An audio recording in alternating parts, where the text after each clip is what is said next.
and our young women as well.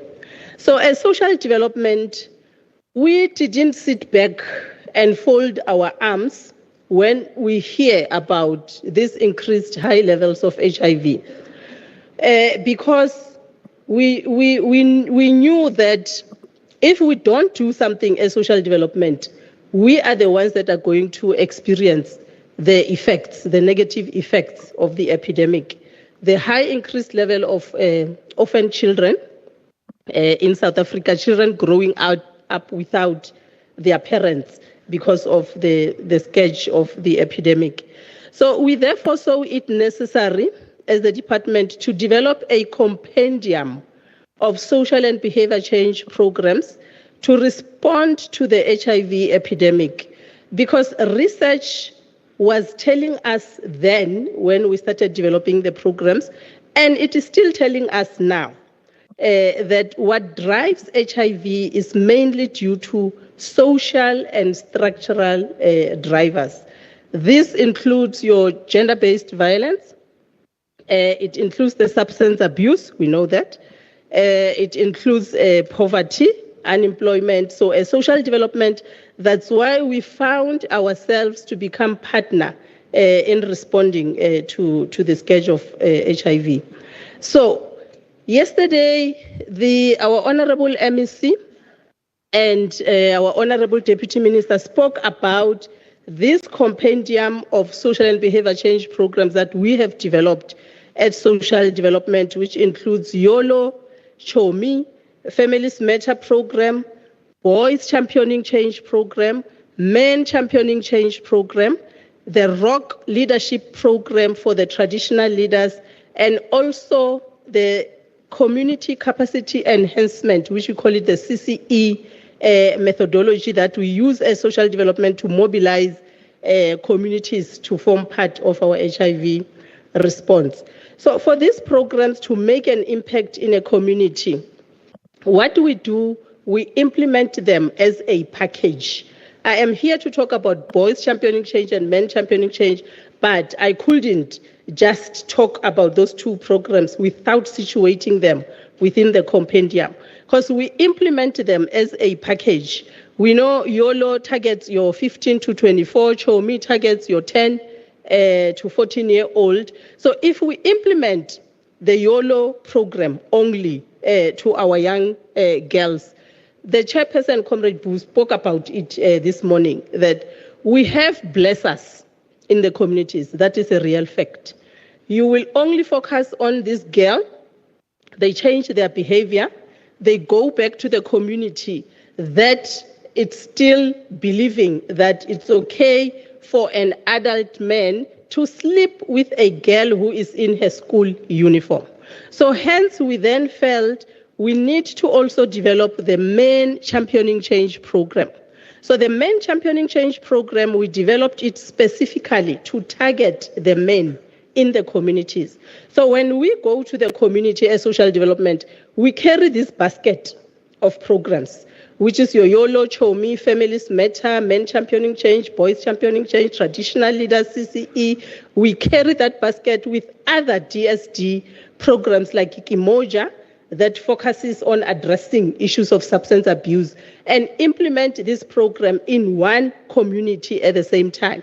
Why are we doing this?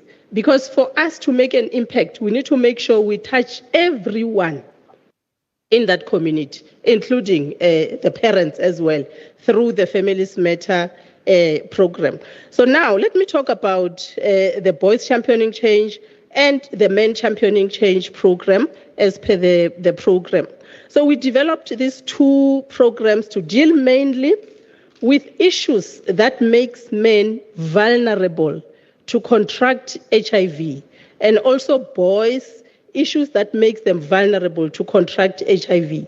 So these are issues of toxic masculinity. We heard a lot about this since yesterday. The pervasive, unhealthy, traditional gender norms. I'm happy Abondabezita, they are here.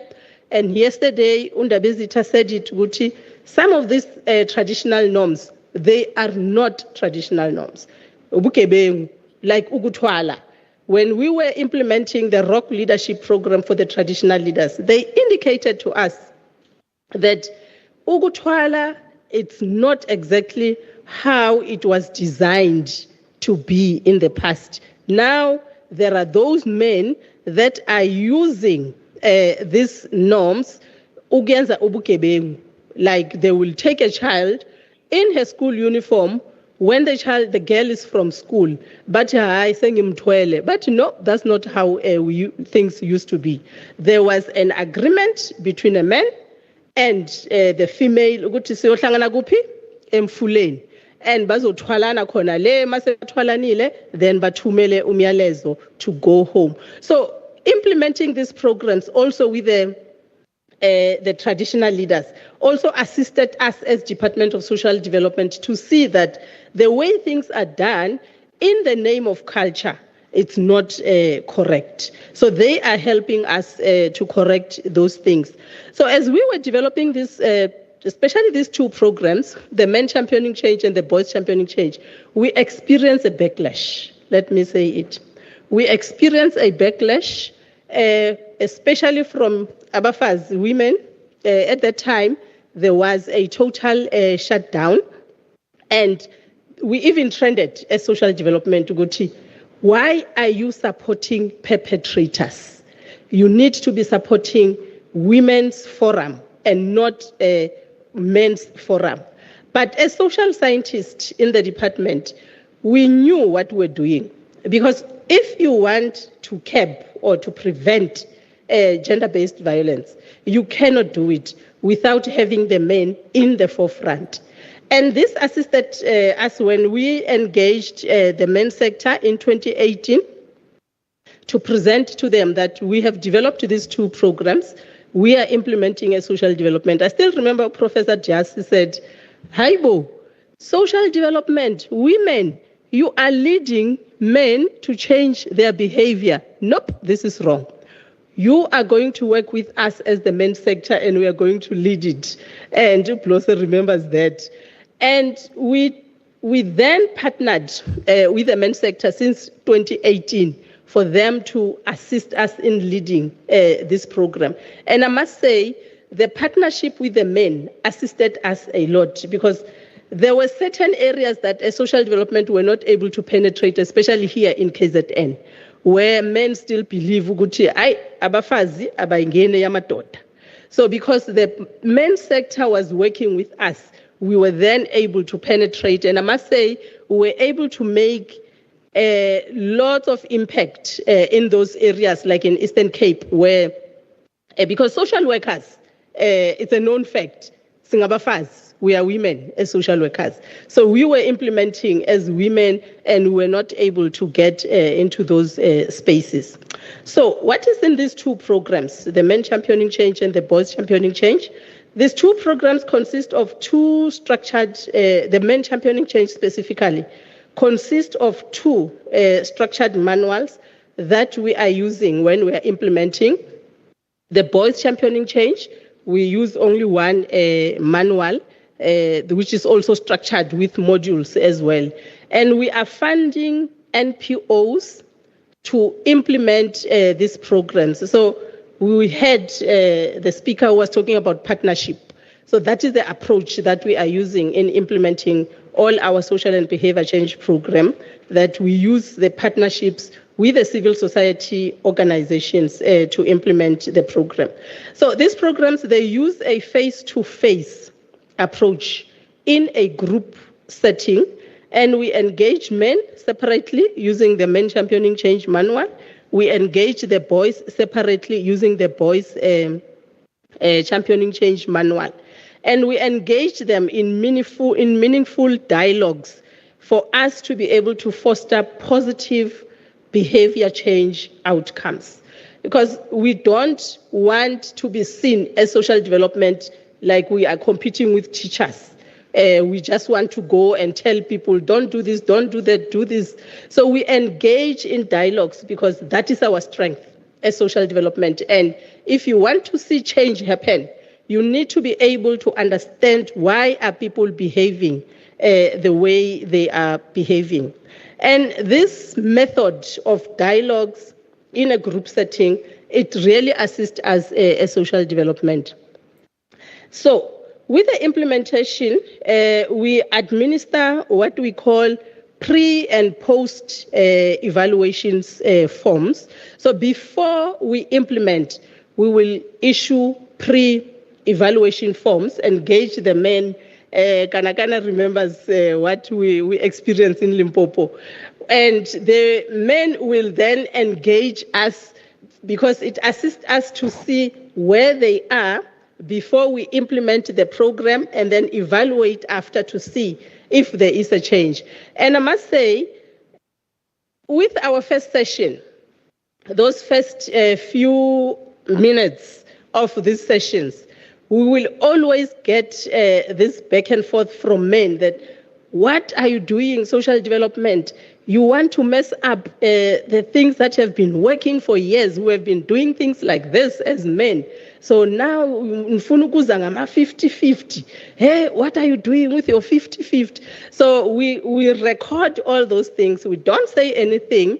Then we implement. There is this session where we will engage the men and the boys and we say in a flip chart, write about the things that men usually say about women.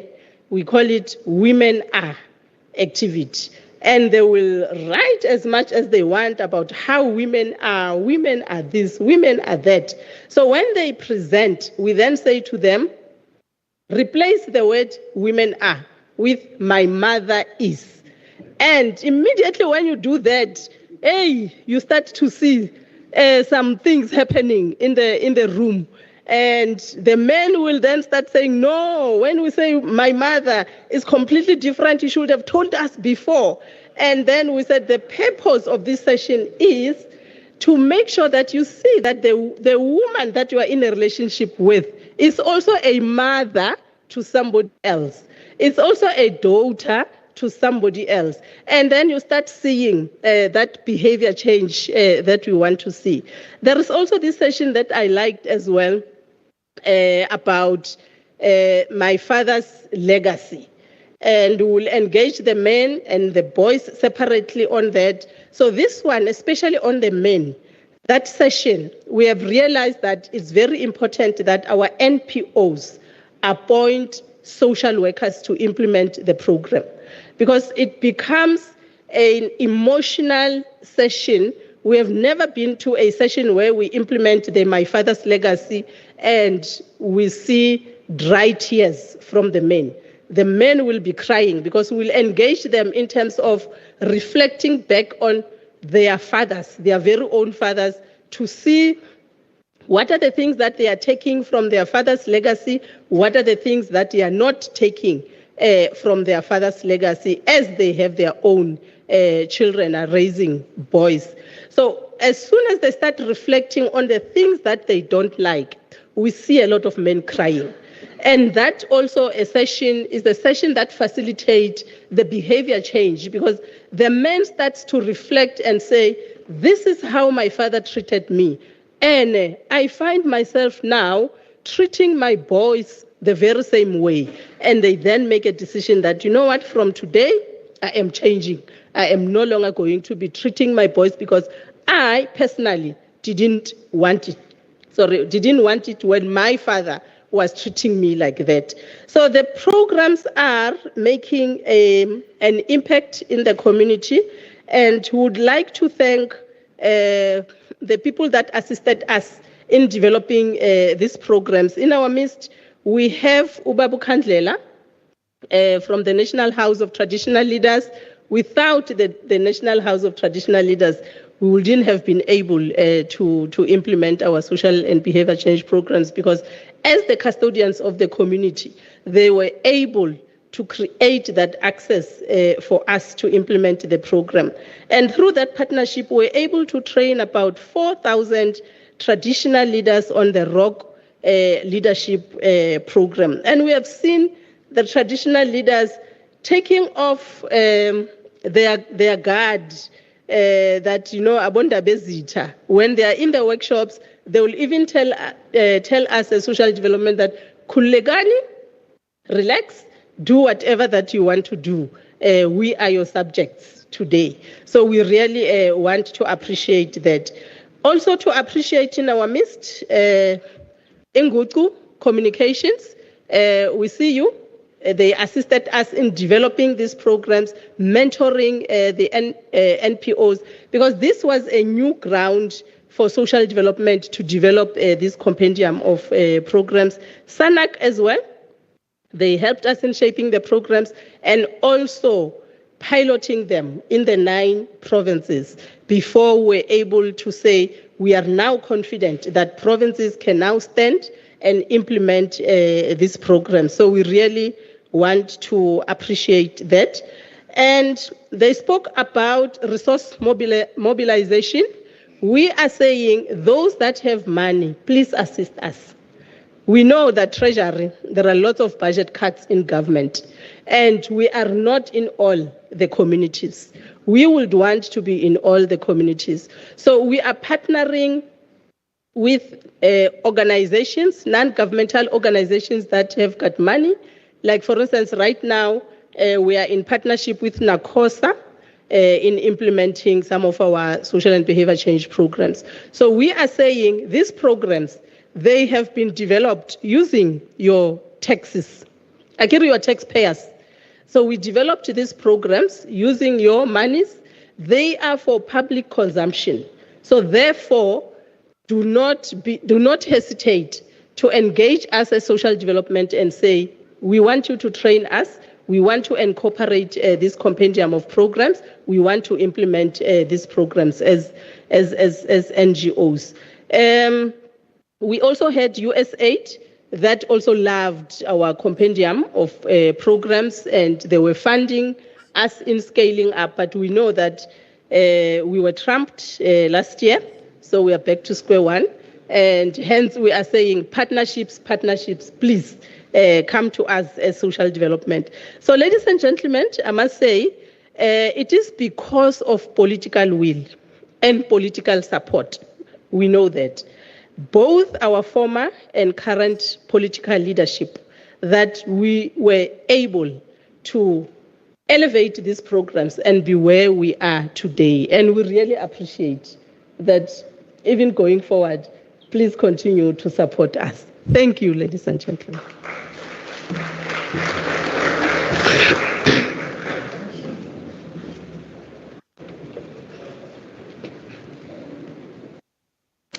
Thank you very much, Dr. Lucille. We have invited 2 inmates. The idea of inviting these 2 inmates is primarily because we wanted the 2 inmates to come and motivate us and young people not to be involved in GBVF. But unfortunately, there was no response from correctional services, because we wanted to avoid Parliament to be an ordinary Parliament, but motivation was also needed for those 2 inmates to come and talk to all of us in order for us not to see ourselves in GBVF activities, and also to avoid us from participating in drug peddling.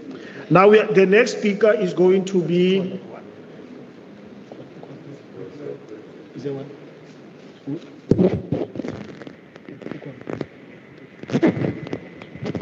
Okay, we are going to request the assigned motivational speaker to come and talk to us so that Nati, we should get a feeling what is it to be behind bars. Because when you are in prison, there are activities which are taking place behind closed doors in the different correctional facilities. Now the honorable member is coming. I don't know why was a member sitting at the gallery, because the honorable member was supposed to be sitting with us here. So we are just waiting for him to come in.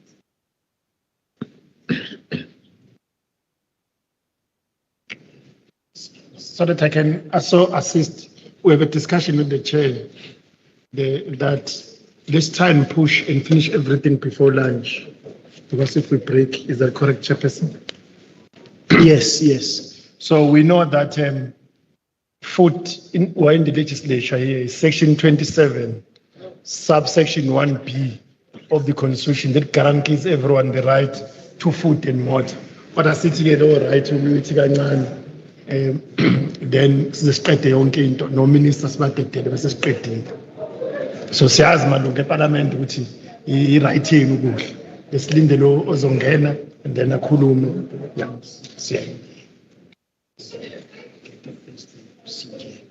Now we are going to hand over to Honorable Member Jonathan Peterson to motivate us, to talk to us, take notes. The notes that you'll be taking, you also go back to your society as you are having your dialogues with men, dialogues with young people, and impart the information that you have received onto your participants during your sessions. Over to you, Honorable Peterson.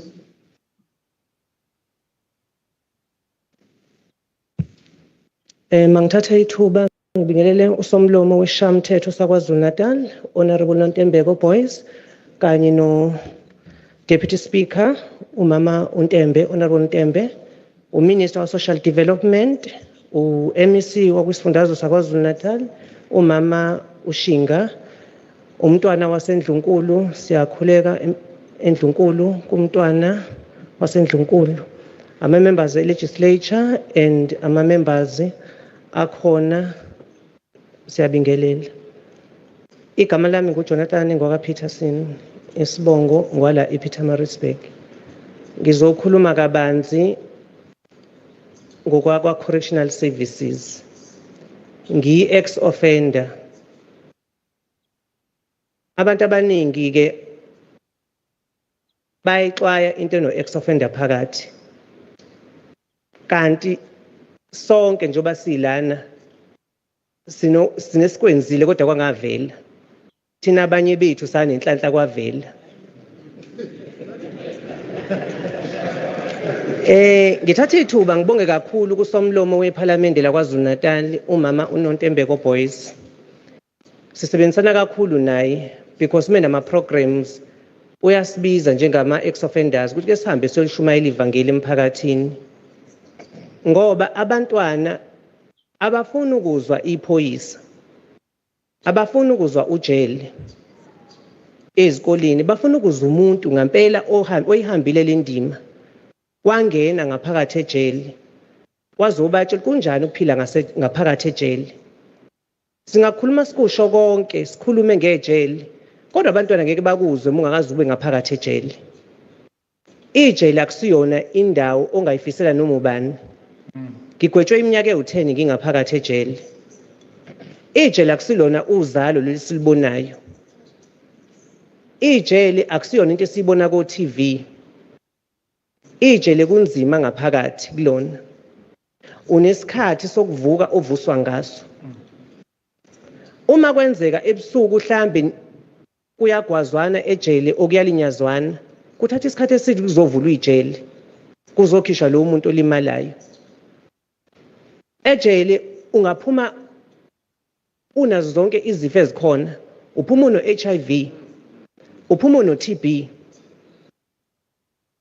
Umntwana unhlanganiso uyalishumayela iva, mina ngishintshe umntwana inhlanganiso. Kuze ngikwazi ukusiqeda isigwebo iminyaka ewu10 kwakumntwana unhlanganiso wayidlala indima kumina. Ngoba ngangizibuza mina ngempela impilo engiyiphila nje sengenile ejele. Ngizonime ngiphuma ngizofuna futhi ukuphila le mpilo yini. Ijele abanye it's a choice. Kwabanye it's not a choice. I'm at academia. Ngu-nurse by profession.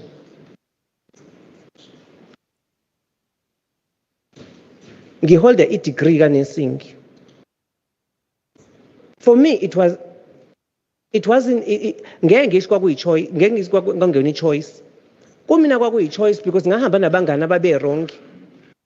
Akekho umzali wami oyengazange angiforce ngihambe nabangani. Imina engafuna izinto ezaziphezulu kwento engiyithola ekhaya. Kwabanye is not a choice. Obaba bekho present. Ubaba ushaya umama ekhaya uraise umntwana onjani? Ubaba okwazi ukushaya umama ngamazwi ekhaya uraise umntwana onjani? Uraise intombazane enjani noma uraise umfana onjani? Uzokhula lo mntwana azo enikulungile ukuthi ashaya umama. Kulungile kuba violent ekhaya.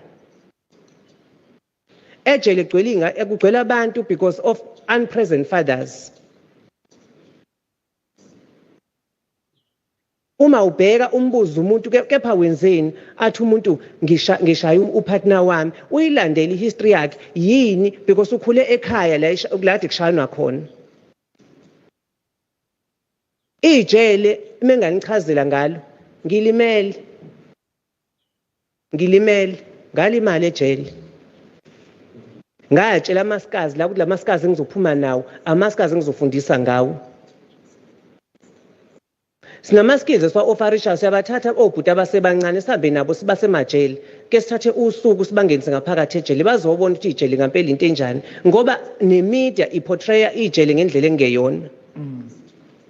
Bathi abantu ise-5-star hotel mina ngazi ukuthi ijele i-5-star hotel emonijwa i-correctional services i-Caradine hotel hayo new prison hayo Bhongweni. Nani futhi mphakathi nineqhaza ufuna nilibambe. Lama contrabands atholakala ngaphakathi emajele angena nani ngoba nani nisuke nivakasha abantu bathandayo emajele. Asikho isiboshwe esiphuma sami solanda iselfoni ngaphandle. Siyanidinga bobaba ukuthi nifike emajele. Nihambe nathi lendlela esihambayo. Meshumayela ivangeli ezikoleni bani khona. uMiniswa Social Development uyasilekelela nathi. Siyaphuma naye sihambe siyokhuluma ezikoleni. Ejele indlu yangasese ila nawe ulala la i-overcrowding. Akuyona impilo ongafuni ukuyiphila ejele. Imbhede ayikho kulalwa phansi ulala entweni kule ngubo yakuthiwa ivayiza lo egoqa ifridge melidiliviwe ekhaya le ngubo elumayo umbatha yona. Ngeke ngixile kakhulu kunina bobaba ngixoxa kakhulu kubafowethu laba balapha kwigallery because bayikusasa bayifuture yakusasa. Bafowethu isifundeni isinikwe namhlanje bekufanele ngani niyasithatha. Niyahamba niye endaweni la niqhamuka ngakhona nani nihambe niyophemba lento eniyithole lana. Usomlomo eshamthetho KwaZulu-Natal uhleze esho mina nama symposium ade nikufundele nibe nenhlanhla nangena nazofunda. Phumani niye ngaphandle nihambe niyofundisa nabanye abangazange bangene ngaphakathi lana kuleli thuba. Besicela boba umsebenzi omuhle niwenzayo siyacela ukuthi niqhubeke siyanidinga njengobaba. Konakele ngaphandle ingane zikuma drugs. Ama drugs wona futhi lapho aziphinisela ngaphakathi emajele. Kuze kushintsheke izwe sidinga ukuthi enikushintshe kube khona abantu bafunde. Ngoba uma singesele nazo izifundiswa izwe lethu lizofa. Ejele kuvuka ngo-3 ekseni kuyagezwa. Umbhede ngo-5 usubuqondile. Udla ukudla okulimited isilise sinkwa esisodwa yitiye mhlambe angazi ubisi alukho awulibonje kokukhona ubisi. Iparish la khona liyabanda. Ngikhuluma nani bafowethu enisebancane. Niyazibona izinto ziyenzeka. Niyababona obaba bashaya umama. Ithina soshintsha lokho. Akekho ozoshintshela lokho. So ngiyalithatha ke leli thuba ngiyabonga kakhulu somlomo nawe chairperson.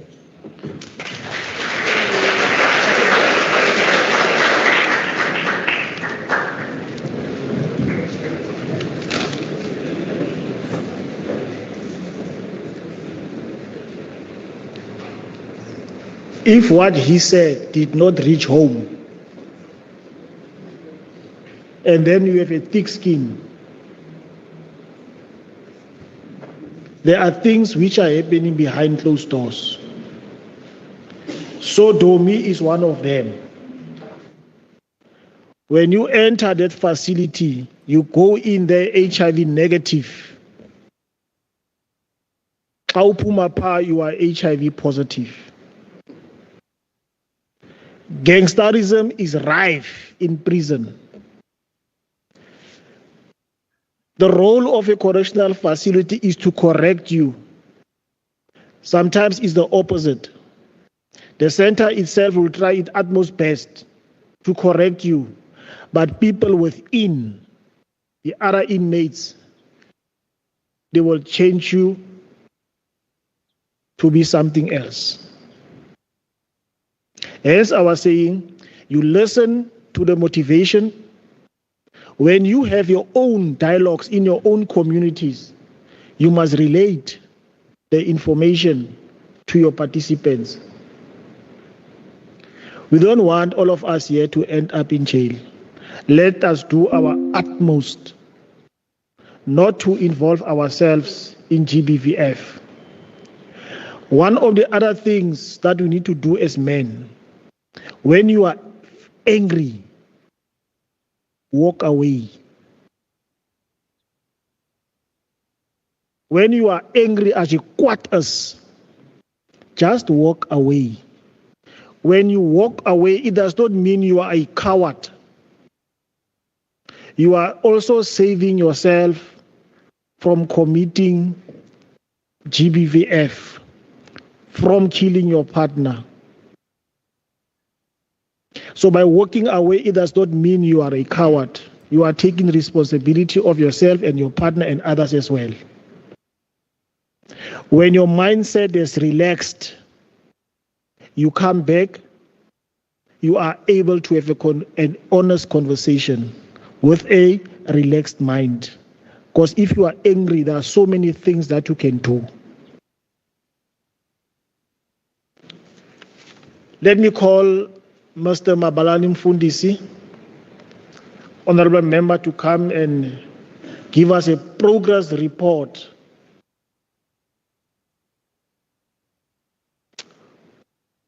of the betterment for tomorrow. Honorable Member, over to you. I'm looking at the time now, is 25 minutes past 12. We are slight behind a schedule because we want by 1 o'clock all of us should go and have lunch. If we say we are late, it should be after 1. Over to you, Mabalani. Thank you, program. No.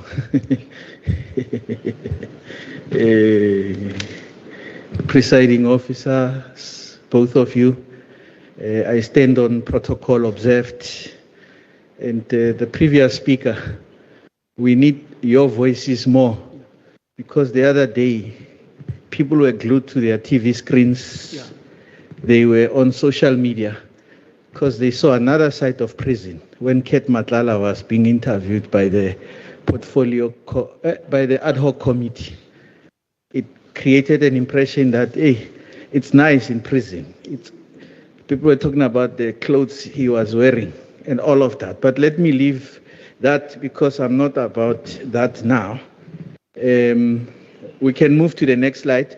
I have a presentation. I'm going to speak to it. Yesterday there was boys, so I just decided not to bore them with slides, and I'm also not going to bore you too much. Chair, I know we're running out of time, so I'm going to use part of my time, but I'm going to borrow some of it to another colleague. It's very key and critical.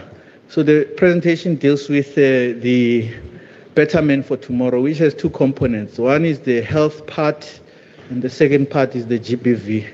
We deal with the problems we have identified, challenges we have, the achievements we have attained, as well as the next steps in terms of scaling up. So when it comes to what the campaign is about, I'm just going to go through. The presentation will be shared as it was shared yesterday. But in the main, because my eyes are in prison, can't look at that one, I'll look at this one.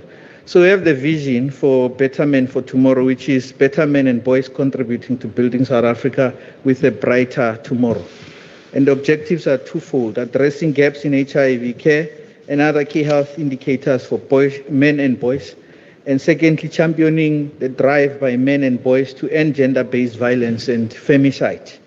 So that is what others who have come here, the provinces, have spoken about what they are doing. On the component of health, and I'm not going to, we can move to the next slide.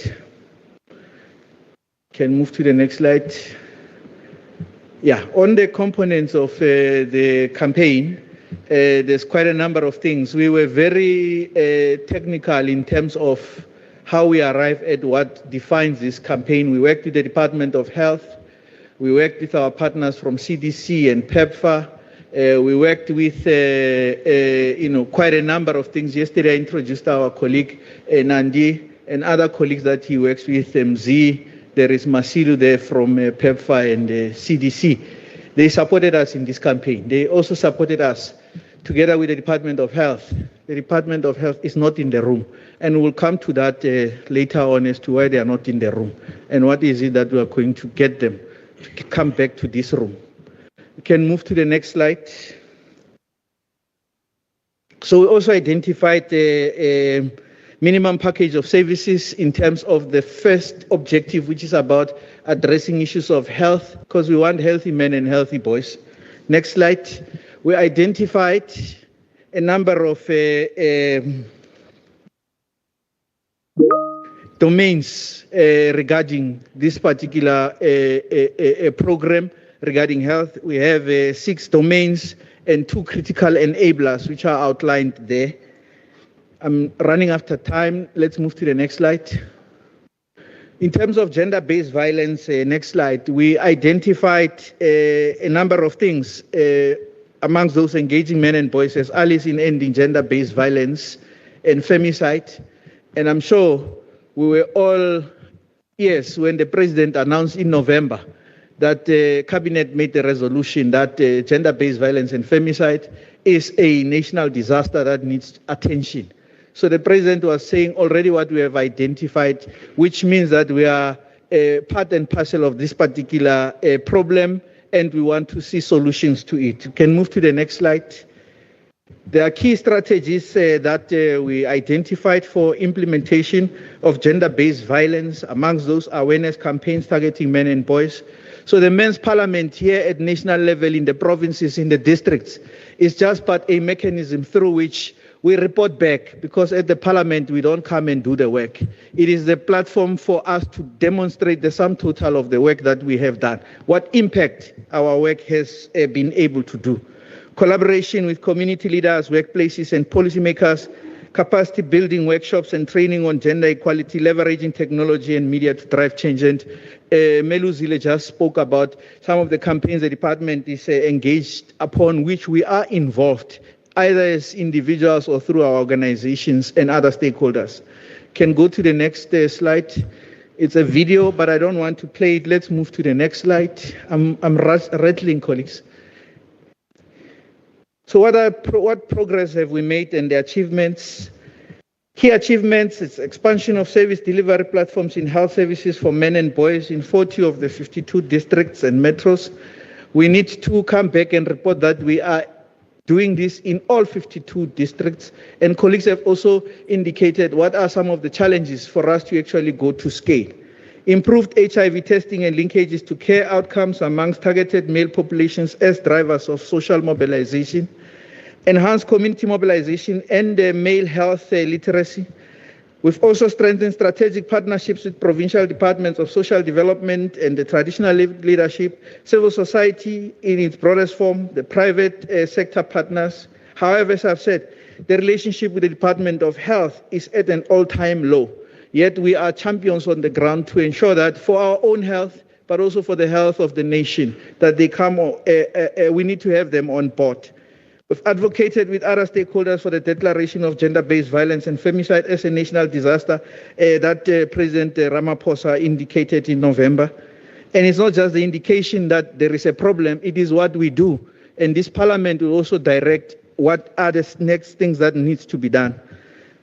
We launched the boys' parliament and directed that all engagement of men must include boys, and this is being observed. As the provincial chairpersons were reporting, they were reporting about how they have begun to ensure that this directive is not just a directive, it is actually something that is operationalized. Robust monitoring and evaluation system resulting in near real-time tracking, and we want to move it to real-time tracking. Next slide. We have also had mobile outreach units deployed for serving peri-urban and rural catchment areas, especially with civil society partners that work in the area of health, pop-up clinics in workplaces, sports events and churches reached previously unreached men. I'm sure colleagues will also understand that there are health service people that are outside. So those of you who don't know your health status at the moment, or just normal routine checks, go there to the parking lot. They are there waiting for us. An increase in the uptake of health services by men and boys. The Department of Health report that those testing positive, 95% initiated on ART within 7 days and 89% remain in care at 6 months. In terms of innovation, we have ensured integration of digital platforms for managing appointments and communicating messages to men and boys. Let's go to the next slide. I'll skip this one, which is just demonstrating issues around how we have used community mobilization. Colleagues have already spoken about the work that they do, partnerships that they have had to drive this particular work. Let's go to the next slide. The next slide is titled Calling Problems by Their Name. Let's move to the next slide. I want to read this. In terms of the problem, the Department of Health at its apex level, in terms of the Minister of Health, Dr. Mtswaledi, and the Director General. So that is the problem. It is the problem because Meluzile spoke about political leadership. So we can't collectively identify a problem, and then when it comes to providing solutions, we do something that is not in tandem with what we have already done. In last year, the department with us, where we came up with this campaign of Better Men for Tomorrow, they came up with the Close the Gap campaign. And in that process, it identified that for us to reach the next 95% of the HIV cascade, 60% of the 1.1 million people that need to be reached are men. If Nyabasugela, you must tell me, do they have a partnership with the men's sector to ensure that those men are reached? They don't. So we can't identify a problem and then do something. Did they receive the money? Yes, because these processes are very clear. The Minister of Finance and Minister of Health indicated that the request for financial support, the department received 750 million or so, and none of the men's sector, as a strategic partner to reach 60% of the 1.1 million, it received a whopping zero from that investment. Let's go to the next slide. Now it is the solution. In this regard, the leadership of the men's sector, the top 7, the top 1 in each of the provinces through their MECs of health, have committed to meet with the Minister of Health and the Director General, with the Deputy President, who is the apex champion or ambassador, to ensure that whatever the problems it is that has resulted in zero support being provided to the men's sector for 60% of the problem that men have to deal with can be addressed. We believe, as Walter Olietsisulu said, it is a law of life that problems arise when conditions are there for their solutions. And Better Men for Tomorrow is a part of the solution. We just need that political leadership. We don't want to force people to provide resources. But if there are resources and there is a problem and you don't invest in addressing that problem, we will have results that are there. That the 95% in terms of the second 95%, by end of December was not achieved. It was not achieved because the investment did not also go to the people that needed on a daily basis to bring in the hardest customers, because those people that are missing are actually men. So as I conclude, we can go to 2 other slides after that. Next one. Call to action, engaging stakeholders to support the initiative already indicated, government of South Africa through the departments at national and provincial level, as well as the private sector are challenged to support betterment for tomorrow, commitment to fostering safer communities for all, and the role of men in shaping the future free from gender-based violence.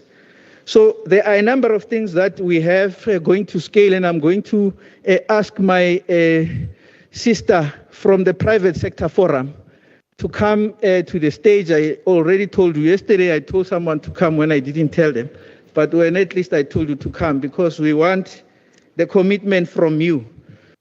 As I conclude my slide, and I'm asking you to come through, going to scale through betterment for tomorrow, there's a number of things, mainly two things. One, use of media to amplify the voice of men and boys through sharing work done. Colleagues, you are here, don't just share pictures of you being in parliament. What were you doing here? Because people need to know. And every day as you do the work, you need to tell people what were you doing. Otherwise, Ket Matlala will upscale you by being in prison, being promoted, whilst you are here doing great work and not communicating it, because you have it in, you are now media owners. When you have a social media platform, you have the ability to communicate to others the great work that you are doing. That great work must not only be communicated by provincial chairpersons who come and make reports at the parliament. It must be promoted through what you do every day, because you have the power to influence society. The second part is strengthening relations with the following stakeholders, and colleagues have talked about the partnership. Sports, arts and culture sector with a focus on soccer, rugby and boxing. With the colleagues from CDC, we are going to ensure that the commitment, once the processes that they have to go through are over, because they are a great partner of us, and I don't want to go into that because then I may just pull the rug off our feet. Once those issues are resolved, we need to go into those particular platforms of where are the men? They are in these particular platforms and many others, so that we engage with them in soccer, in rugby, in boxing. Traditional leaders already, Umtwana Prince Tlanganiso Zulu has been spoken about a lot in terms of what he is doing. That needs to be taken up to a further scale through support to him. But we had the leadership of the Ndebeles indicating the commitments that they will be bringing on board. And they are going to ensure that other departments that they work with come to the party. So working with traditional leadership becomes key and critical as we scale up. Working with the faith sector, and I'm sure amongst us, bakhona befundisi. I'm the biggest mfundisi by surname, of course. Mabala ni mfundisi, but kunabafundisi la. On Sunday, people will be going to church, including on Saturday, because kune Sabbath. We need to ensure that they use those platforms. If you are going to have a sermon for an hour, mfundisi, spare us 3 minutes and talk about the work that we do. Just that 3 minutes in an hour, we don't need much, because every week you engage with society, you engage with men. Traditional health practitioners as well. Mases Gula Siagubo, the traditional health practitioners. Part of the processes that includes engagement with the department is to ensure that the work that had been started with traditional leaders, because men go to them, that they also, like Abefundis, they use their ability to engage with men about driving the messages that we want to see being done about gender-based violence, ending of it, as well as taking care of our health. Department of Social Development, they are in the room. They have paid for us, and they must not wait for us to be paid again for another men's parliament, as if that is what defines the relationship.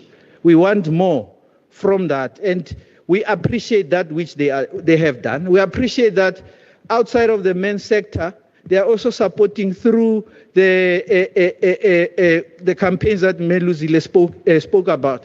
We invite you to also participate in those particular platforms, but we want them to take it to the next level. Department of Health, we have already spoken about it, because it's also at national and provincial level.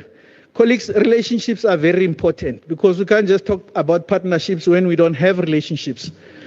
And sometimes the people you have to have relationships with, when you knock the first time, they don't like you. They don't like how you look like. But be persistent. And then next time, they will smile when they see you. And then a relationship is born. Because we can't just say, I love our stand, and then we just leave it like that.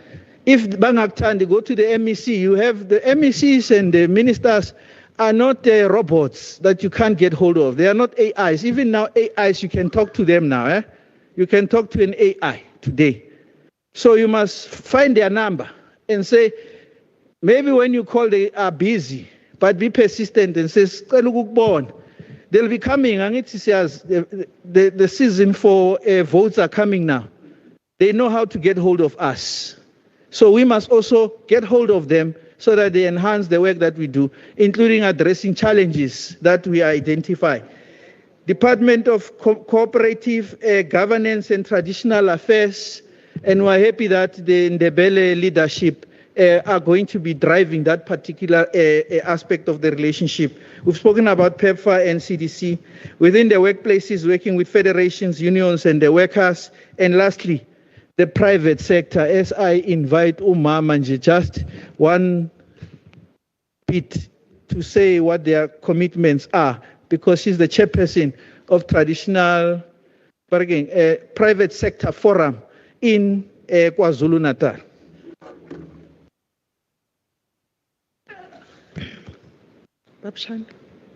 Okay, no, it's fine.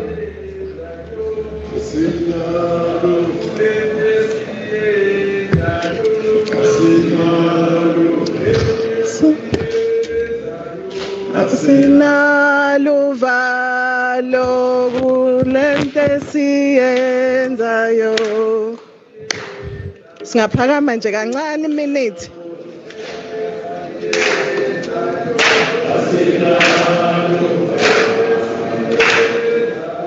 Asinaluvalo kulento siyenzayo.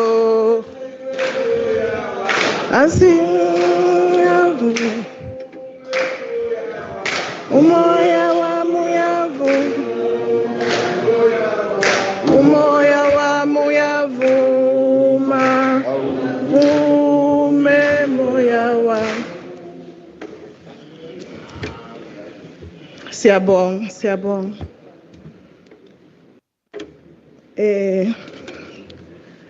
Chairperson, I'd like to align myself with the same protocol that has been observed. Igama lami nguSithokozile uMamtshali. I am the KZN chairperson for the private sector representing SANAC. I think ubaba besechazile kabanzi ukuthi private sector, what private sector really represent, but I'll just make a small summary on ukuthi senzani exactly. As we gather here today, not just as men, but leaders, fathers, sons, partners, and custodians of the future, Men's Parliament is a powerful reminder that real leadership begins with self-reflection, responsibility, and action. I think ama-speakers amaningi asekhulume kabanzi ngokubaluleka kwale platform esikuyo, and ngiyafisa ukuthi ukho konke osekukhulunyiwe, each and every one of us kube khona esikufundayo masiphuma sikwazi ukuthi sikusebenzise. Before I continue, I'll be very short, but before I continue, with your permission, Chair, ngicela nishayele izandla njengoba nihleli la.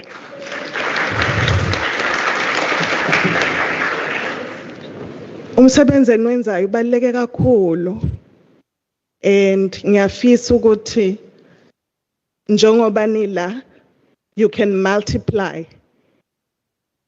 Masiphumela ngaphandle ni multiply, because siyadinga ukuvikeleka, siyadinga ukuboniswa, siyadinga ukulidwa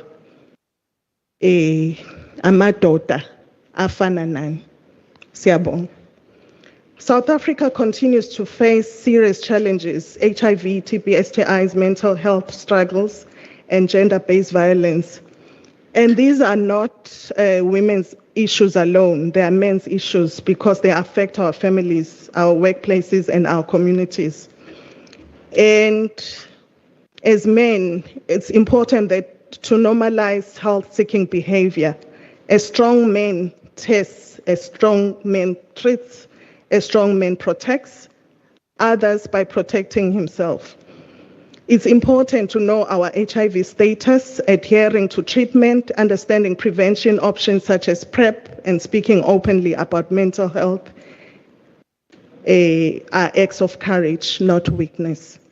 So private sector through SANEC structures stands ready to partner with government and civil society. Babshandu over there, can you stand so that they can see you? He is currently the KZN Civil Society Chairperson, and we work very closely together to make sure that to create workplaces and communities that support men's wellness. Mama over there from social development, siyafisa ukusebenzisana very closely with you. There is a lot of plans towards promoting men's health parliament and towards implementing different activities within the province. Siyafisa ukusebenzisana kakhulu nawe.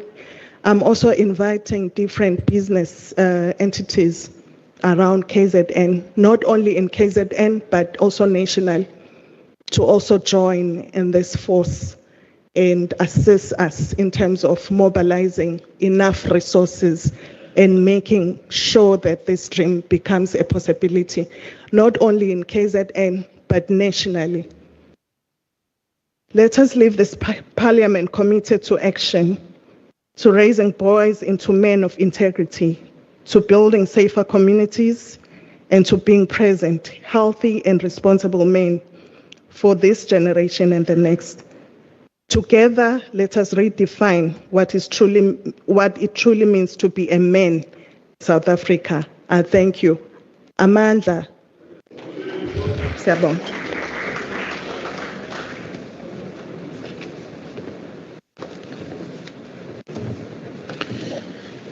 Thank you very much.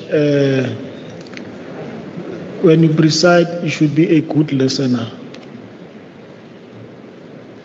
The speaker before the member from private sector said, let's allow private sector to come with a commitment. So I thought the commitment would be saying, from private sector, there is a Betterment for Tomorrow campaign. And our commitment, Honorable Member David, is we are pledging 2 million. That's a commitment. So I was quite excited when I was told private sector comes with a commitment. So my assumption was, I was sitting here was Minister, that private sector will say, because we have resources available as part of our social responsibility, we see there is a campaign, Betterment for Tomorrow. We can see what is it that the Betterment for Tomorrow campaign seeks to achieve in order for us to make sure the targets, the aims and objectives of the campaign gets reached. Private sector, we are pledging 2 million. So I was excited when I was told there's someone from private sector who's coming to make a commitment, but maybe still coming, Mzi. That commitment is still coming, and maybe post this conversation, she will call us and say, I forgot to mention that I have 5 million to pledge to the sector.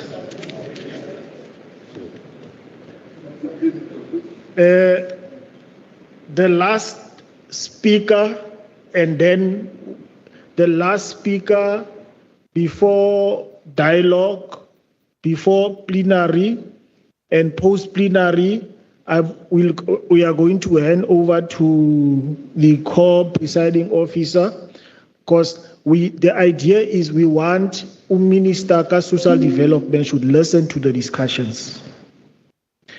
Because Yes, the minister might be having a prepared speech, but what might come out of the plenary might also change the minister's speech, and the minister will focus on what was said during plenary.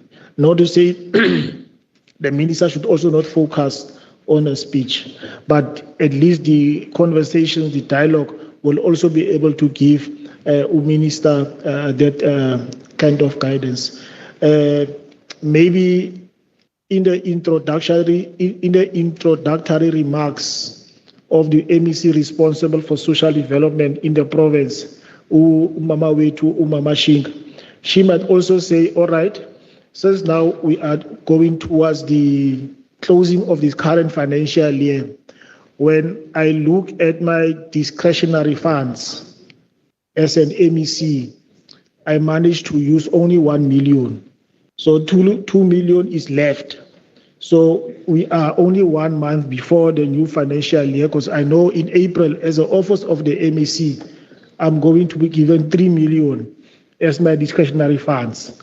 So the funds that is left there, I'm committing them to the main sector in KZN for them to move around and have activities on the ground, so that when the MEC's province goes to the national parliament to account, they'll say the parliament which was held in KZN, it managed to allow the MEC for social development as a department that has adopted us. The MEC has pledged 1.5 million. This is the responsibility of the presiding officer. You must drive direction of the meeting, so that post this conversation, we must have meaningful commitments. So I'm going to call Askis. Our last speaker for now, before we go to the plenary,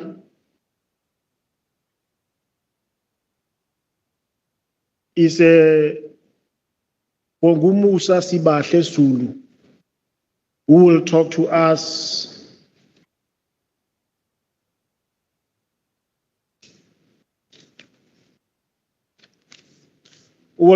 us on drug use. Honorable Member,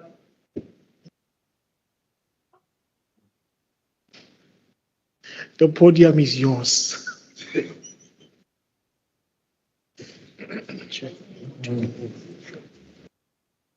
Ngiyabingelela ngibonge ithuba igama lami ngubongumusa ngwakaZulu isibongo ngumsunguli weorganization ebizwa ngokuthi Para to Paradise Recovery Organization. Ngiphinde ngizoba uchairperson wayo. Iorganization isiza abantu abanenkinga yezidakamizwa, iphinde izosiza abantu abanenkinga yotshwala. Siyaphinde ke futhi sifundise ngokuthi iyini addiction, nanokuthi umuntu one addiction simbona ngani, eziphi izimpawu umuntu esimbona ngazo ne addiction. Siphinde futhi sifundise nangokuthi iyini ke isolution ekhipha ke umuntu ezidakamizweni. Isizathu ke senza ukuthi ngisungule le organization ingoba nami ngaye ngangena ezidakamizweni iminyaka ewu13, ngidla ama drugs, ngiyiphara, ngiyisigebengu, ngiyisela, ngibamba inkunzi, ngiyisiboshwa, ngenza yonke leyo nto leyo ngenxa yezidakamizwa. Uqala kama drugs ngawaqala ngisasemncane kakhulu, ngangina 12 years ngiqala ama drugs. Kodwa angikhulumi ngalama drugs amakhulu, ngikhuluma ngecigarettes ngoba abantu abaningi bane knowledge yokuthi icigarette ayisilona idrug, kanti iluzi ilona drug dangerous ukudlula wonke ama drugs akhona, ngoba iluzi iwona khiye wokungena ezidakamizweni futhi wona khiye wokuphuma ezidakamizweni. So ke ngathi ke mangiphuma ke kuma drugs ngenxa yokubona indlela engisafarishe ngayo ezidakamizweni, ngase ke ngisungula ke le organization ke ebizwa ngokuthi iPara to Paradise Recovery Organization. Siyasebenzisana ke nama department wonke, nabo masipala, nabo somabhizinisi, siyahambela ke izikole, imiphakathi, isema jail. Ngizokhuluma ke nentsha ke lehleli lapha ke phezulu ukuthi labo bhuti laba esibabona bemaphara besemgaqweni bengenamakhaya bengenamindeni abaqalanga noma baqhamukanga sebehlala emgaqweni kodwa nabo baqala baba abafundi baba ingane ezihloniphayo nabo babe nezifiso zokuba izinto ezithize ngelinye ilanga kodwa indaba yonakalaphi ngokuthi baqale basebenzise ugwayi baze bafika kuma drugs lawa amakhulu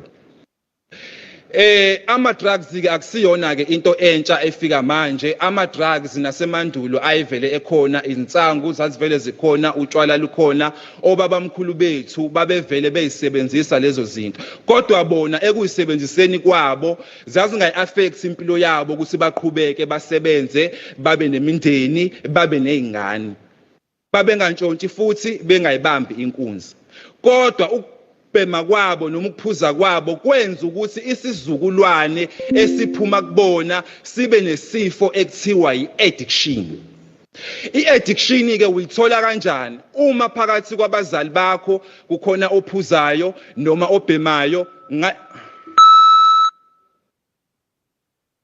yabonga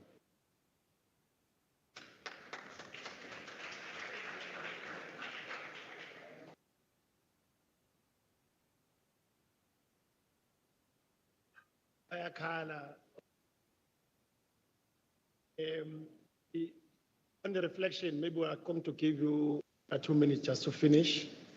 We're going to go to the reflection now. You can stand where you are, and then during reflection, then we'll give you another 2 minutes just to finish up, so that at least we're going to. Well, now we are going to plenary. Because of time, we're going to take only 15 minutes. Thereafter, we're going to take our executive. So, plenary means we're all going to reflect. The House, everyone. We have an idea, but we must confine our ideas to constructive ideas, and ideas are going to take us forward. Not ideas we are going to lament and so on. So, the ideas are going to take us forward. The ideas are going to build the men's sector and the men's forum, Namatot as South Africa. So we reflect, and then what are we taking home, and then what are the solutions? So we have 15 minutes. So you raise your hand, I will take 3 this side, and then 3 this side, and then I ask you to talk. So if you take more than I'm saying that I think a lot of time, I'm going to actually stop you. Organizers, your hand up. You want to say something here, or you are part of the okay, it's fine. Hands, there's one here. Second, third, 1, 2, 3. We have 3 this side. Okay, can we have 3 this side? 1, 2, 3. So let me not start with our national. Let me hear from this side, and then it's going to be the last person. This side. Thank you very much, Presiding Officer. I just wanted to request us to go back to Alma Ata declaration that says one government, one MNE. So in that case, I'm requesting the departments, because now we've got structures from SANAC that says we are sectors. Let them move away from dividing us by using organizations on their own. We've got sectors. So if you invite a sector in a province to say, sector, come, we want to work with you, the sector automatically brings many organizations instead of 1 or 2 organizations of men. So that will assist us even with the issue of accountability and reporting. Thank you.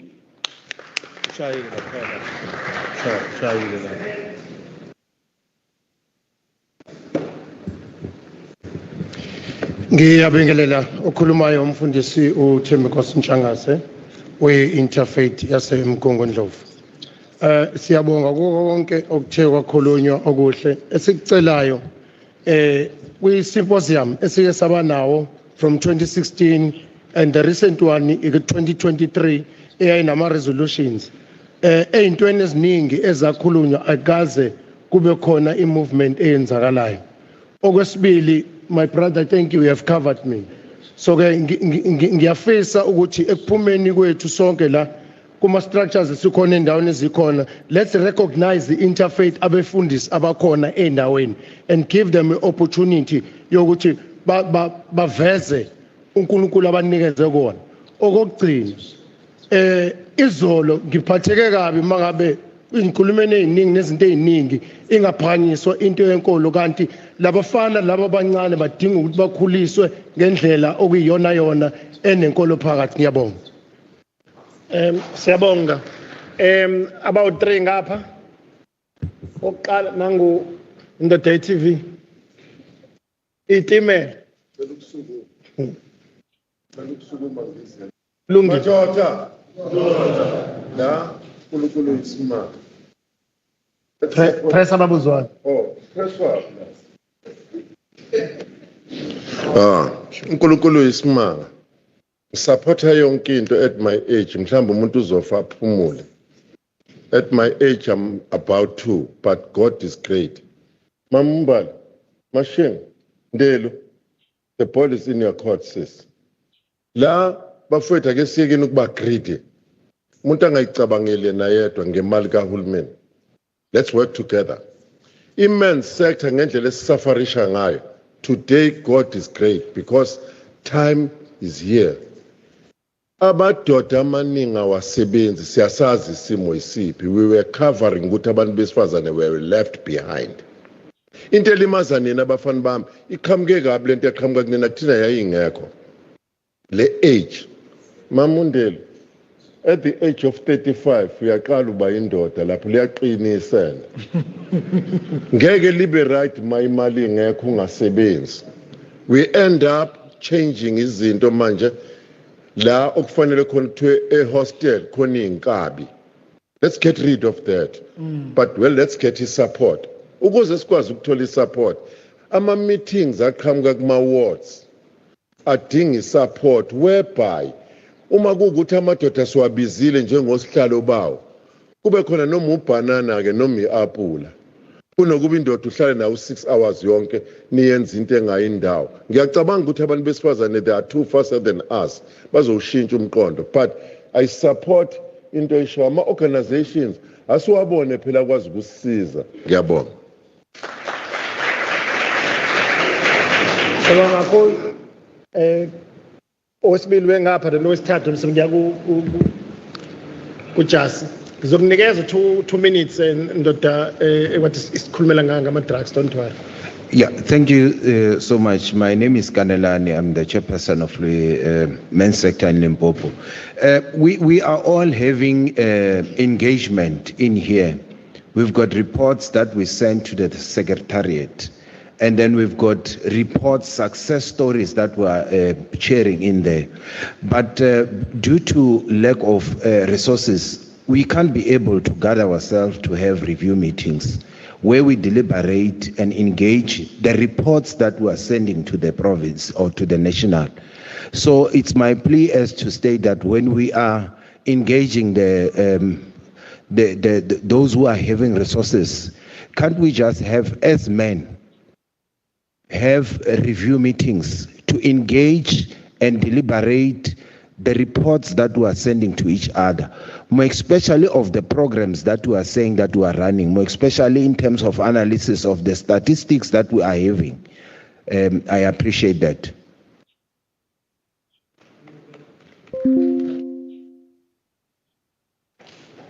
Thank you very much. There was the third hand there. Thank you, Presiding Officer. I was thinking that we need to have a standard template for reporting so that we can be able to measure progress and also benchmarking in terms of the province that are really doing well. I think like the latter speaker spoke about the MNE, because we need to have also verification of the POE that has been provided or the work done. So it's very critical that we improve in terms of M&E and also the standard of reporting template, because if everyone have got his own template, then we cannot measure progress. Thank you. I did not get your name.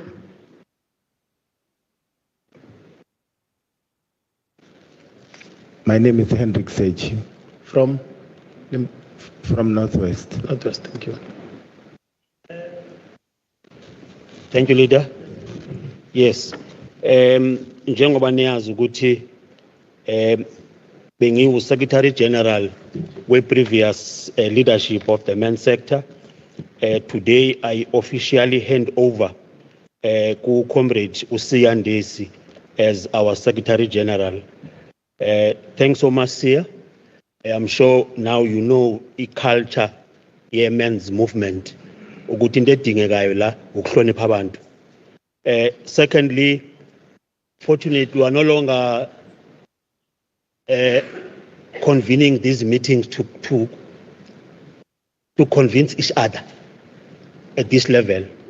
I'm proposing, Chair, the establishment of the presidential working group on men and boys to be chaired by the President of the Republic or the Deputy President and co-chaired by Minister of Social Development. That every quarter we want to go to union buildings and report back to presidency. Nagu Minister wetu. Lastly, Minister, the Department of Arts and Culture recently listed all the artists that are receiving funds this country. Amanyama artists akhala hayibo igama lami likhona kanti kulento azange ngithole mali mina. Minister, I am proposing that you list all the NGOs that are receiving funds in this country. Kule movement sijoyinwe nangabotsotsi abafika lana ba collect information yethu bafuna ama attendance register babaleke bangaze baphinde babuye. Sifuna wonke umuntu ofundwa ngemali yethu ya tax alistwe ku website ye social development. Thank you.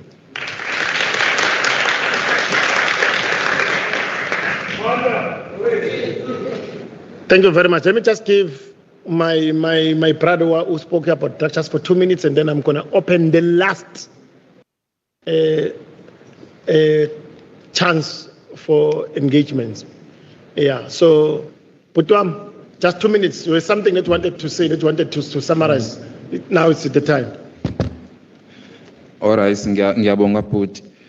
Okay, ngizosala sengiqedelela kule topic kade sengiqalile ukuthi yini addiction. Ngicine ngichaza ukuthi iaddiction isifo osithola uma phakathi kwabazali bakho kukhona ophuzayo noma obhemayo. Number 1, iaddiction ayilapheki, alikho ikhambi lokwelapha, isifo ozalwa naso uphinde uyoshona naso. Umuntu osebenzisa ama drugs, umuntu osebenzisa utshwala, umuntu addicted kwi gambling, umuntu addicted kwi sex, bonke inkinga abanayo ile addiction. Uma unalesifo kunezinto engamele uyisebenzise ngoba make wayisebenzisa uzoba addicted kuzona bese impilo yakho wena ungasakwazi ukuyicontrola. Uma ke uqala ugwayi lese mhlambe ugwayi uyawuloku utesta egazini lakho uactivate lesifo sizothi lesifo mase siactive usuyaqala uyaqaleka.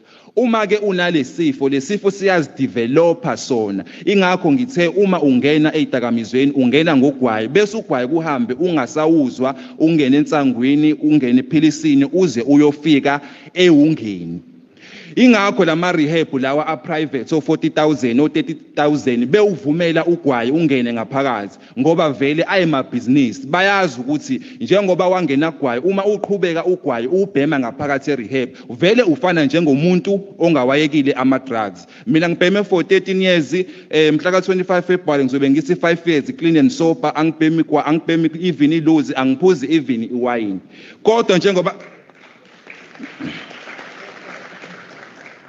kodwa njengoba sengihlalele isikhathi egazini lami lesifo sisakhona iphule yodwa kagwayi sonke lesikhathi sengihlalile ngizobuyela emuva ngoba lesifo sisekhona kwi DNA yami so kuningi ke ngakhuluma ngenxa yesikhathi ngiyabonga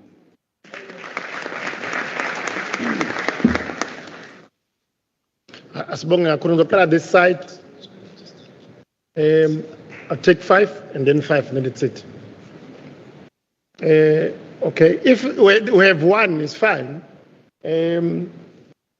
1, this side, on my right. 1, 2, 3, just 4. We have 4 this side. This side, we have 5, no? It's 1, 2, 3, 4. It's 1, okay? Tell them again. It's 1, 2, 3, 4. Okay, let's start this side. Then I'm going to close after these hands. So you won't say never give him the time because we are giving you time to deliberate on these issues. Okay, start. Thank you so much, Presiding Officer. My name is Bishop T.N. Xaba from Umzinyati District, representing men.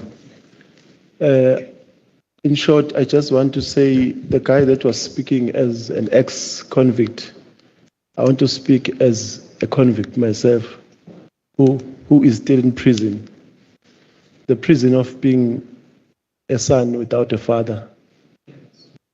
A prison of being a husband to my wife without mentorship of how to take care of my kids. Today I'm 57 years old. I haven't met him until today. God has blessed me with 7 kids. 7 of those kids, 3 are boys. I don't know what to tell them because no one told me. My wife, when I sit with her, I don't know how to show love and also share what I'm supposed to share because I had never sat with my mom and my dad in one room as a married couple. My father and my mother met. My mother was 19 and my father was 22. I was the result of that umjolo, which today has come up with the fact that his absenteeism to me has contributed a lot. But by the grace of God, I'm sitting in this chair, appreciating the fact that I'm not an abuser. Sitting in this chair, I'm glad that God walked with me from 1 month to 57 years of age. I've never drank, I've never beaten my wife, I've never been a statistic of even doing wrong things. Lastly, to all men who are sitting here, if you still have energy to make babies, stop. For all men who are sitting here, who are still basajola, stop it now. If there are men sitting here today who are not responsible, mentoring their kids, whether it's a girl child or a boy child, speed up the process to be that man. What I'm taking home today, I'm taking home something that I will share with my boys to say, my boys, you are more stronger than me because I'm with you. I wish you all men today as they go home to remember that the society is dead because of the man who's not present. One day you'll receive a book that I've written with the topic, The Empty Chair. I've decided to write something because I couldn't hold it for people to know where I'm coming from and what is the implication of a man without a father. I thank you.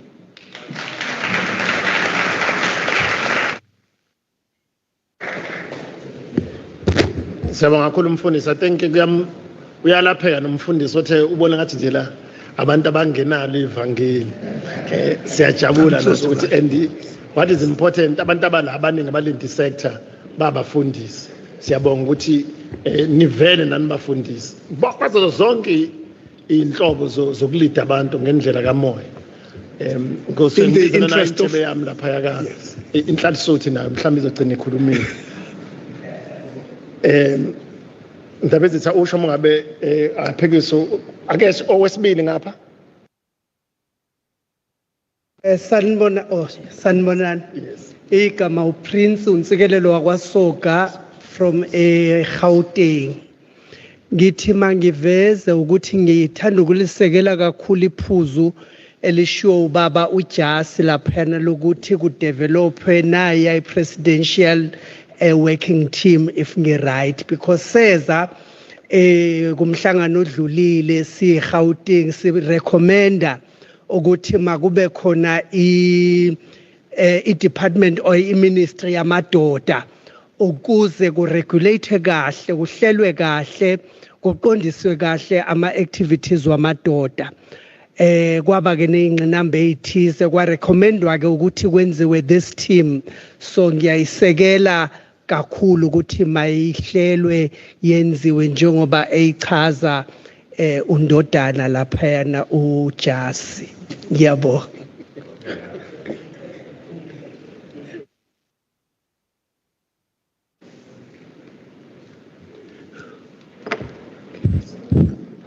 Ngiyathokoza kakhulu.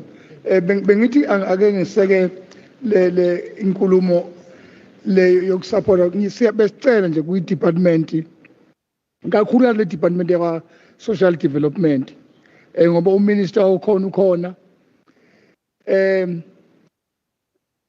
kune grant la eSouth Africa eholelwa izingane ezinobaba bazo akukhozwa yithina abantu besilisa. We are the main contributors the tax ekhokhelwa igrant eSouth Africa izingane zabantu abangazondli.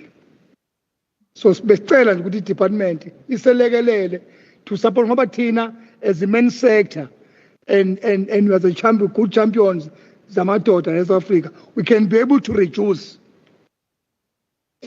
le ndaba abantu besilisa abambe bemithisa noma kanjani because it's one of those issues that we are having in this country.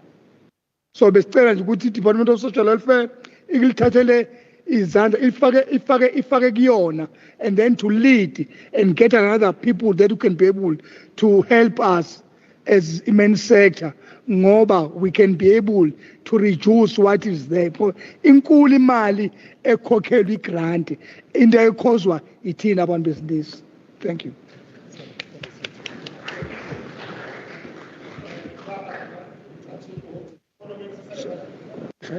Okay. Thank you. In the interest of time, allow me to continue on the protocol that has already been established. I am Bonogwake Mncwabe from King Cetshwayo. I've got three things. The first one is a recommendation that in the future, if we meet in this fashion,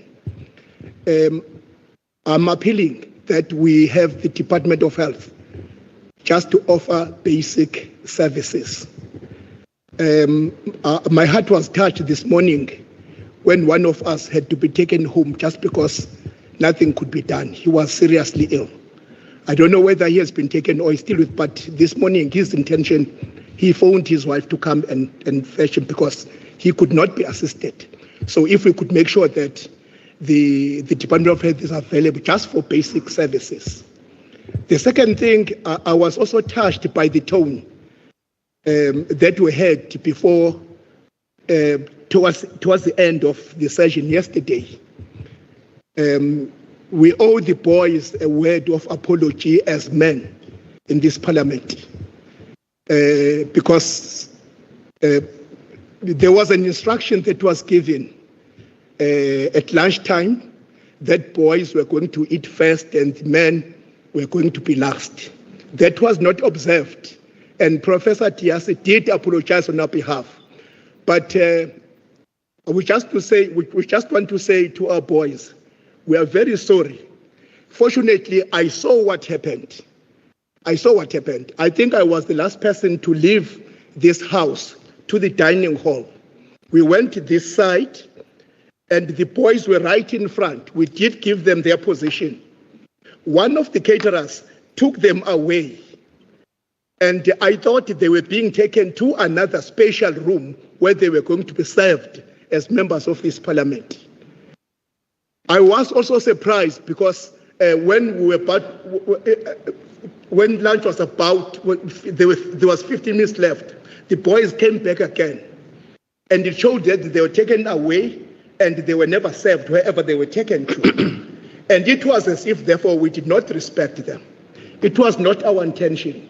We gave them their place, but I think the mistake happened with the caterers. So we don't want this parliament to part today believing that we are not the men that we want to be.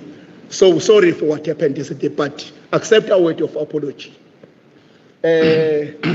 No, thank you very much. Because of time. Last thing. Okay, I will allow you.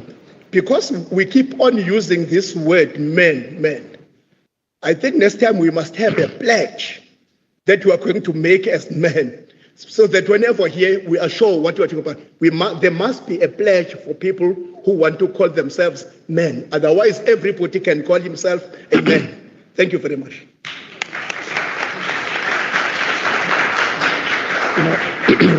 Thank you very much. I think in future when we have sector parliaments like this, we must always be in touch with the Secretary General or the Deputy Secretary or the Provincial Secretary about the services that are there, because the Department of Health is here and is assisting. So I think going forward, I think it's a matter of communication maybe, but our provincial and our district leaders as well must ensure that they assist our district representatives so that they are able to access those services.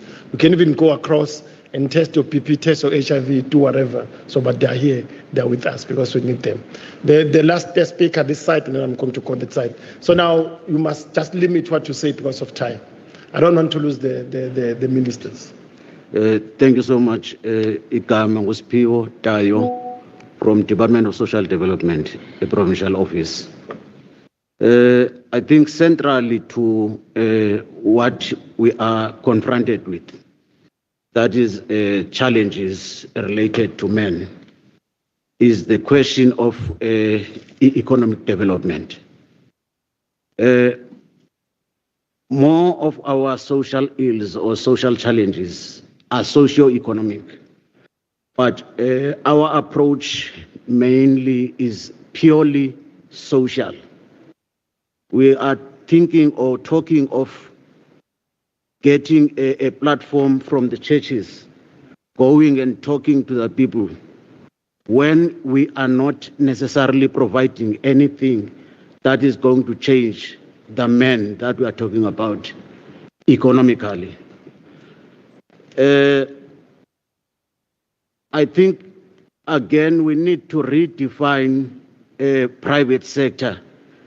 If we're talking private sector, particularly involving them in our social development, I think we need more than anything those who are in the private sector and who are actually going to contribute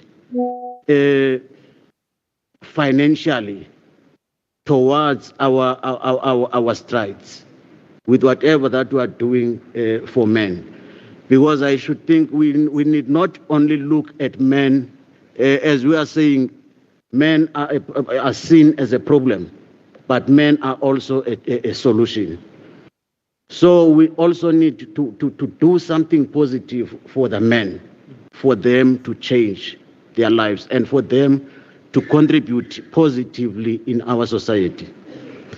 Lastly, I want to also touch base on the report from the Eastern Cape, where a report was saying, in fact, I want to talk about boys going for circumcision.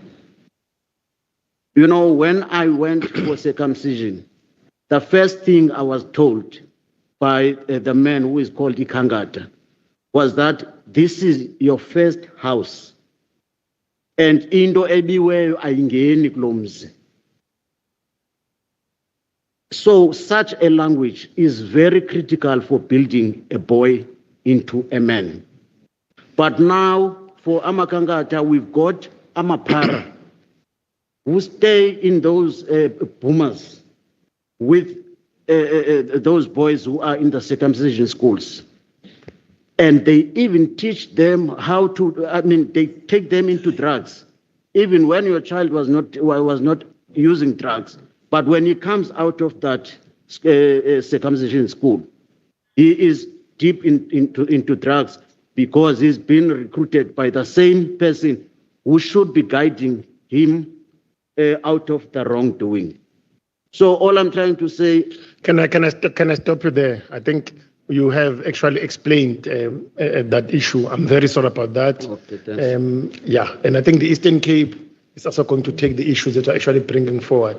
But again, if you want to complete what you are saying, there is the Eastern Cape men's sector, there's also the national men's sector. This side, 1 minute, now I'm going to time you. Where is our timer? 1 minute per person. This side, we had hands. Yes, Baba? Yeah. Press your mic. No, I remember what. Thank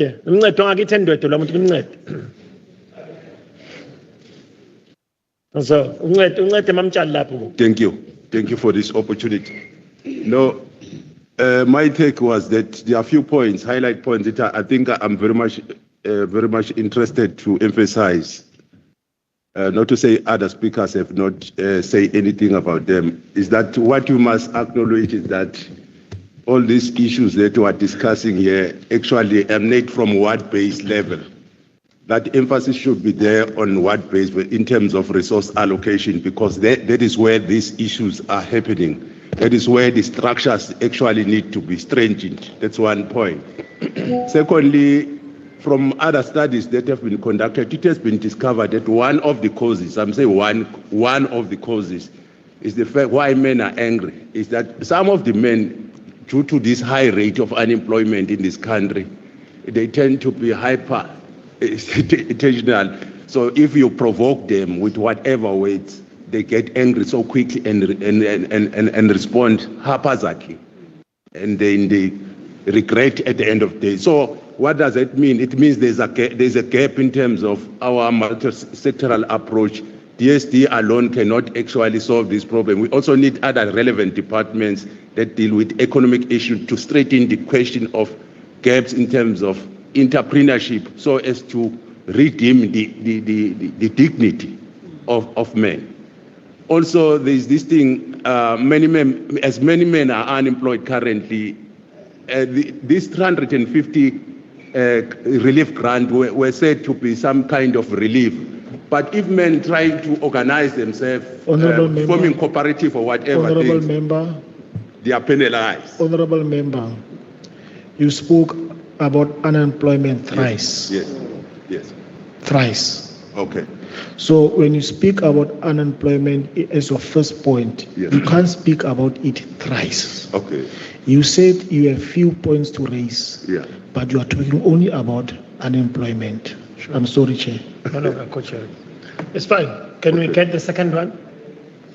The second speaker? The last point was on resources. The men find it very difficult to meet, as executive committee at this level, as well as locally, if DSD could assist us with air transport to be able to meet, because even to meet, it is a challenge.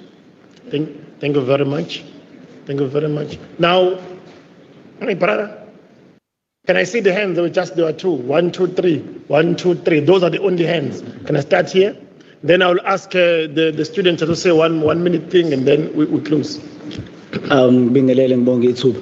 Igama usiyayisibonga uMagcaba. Mina wami bengicela uDSD uma memisile phakathi DSD kanye nemen's sector lemgungundlo kubadla. Besicela kuyeli plan yabo bafake kakhulu, bafocus kakhulu kuma high schools, because now in high schools there is too much bullying. Abafowethu labaya izinto ababhekana nazo emakhaya azikho right, ziyababulala mentally. So ngikhumbula umuntu esafunda nje there was ama program efana nabo peer education program nabo LSA leyo akwazi khona ukuthi umfundo ufike khona ukhulume yonke into ekhona ekuphatha kabi. So besicela nje kuma plans abazowenza ngiyacela bafocus kakhulu ezikoleni, because abafowethu izinto ababhekana nazo emakhaya ziyabahlumeza kakhulu, bagcine sebekhiphela kwabanye abafundi esikoleni. Ngiyabonga. There was the hand there and the last hand. On the second row and the third and the first row. Okay, you can please go ahead. Okay, thank you very much. I am Mr. Ntako from Umkhanyakude district, which is far north from KZN. My input will be, first of all, in order for us to be fruitful in delivering the services, we need the resources. That is true. And we need it at the local level where the problems are. Because we find that in some of the cases, resources, they end up at the provincial level. There is no people in the provincial level. The people are on the ground. Is where the program is supposed to be happening.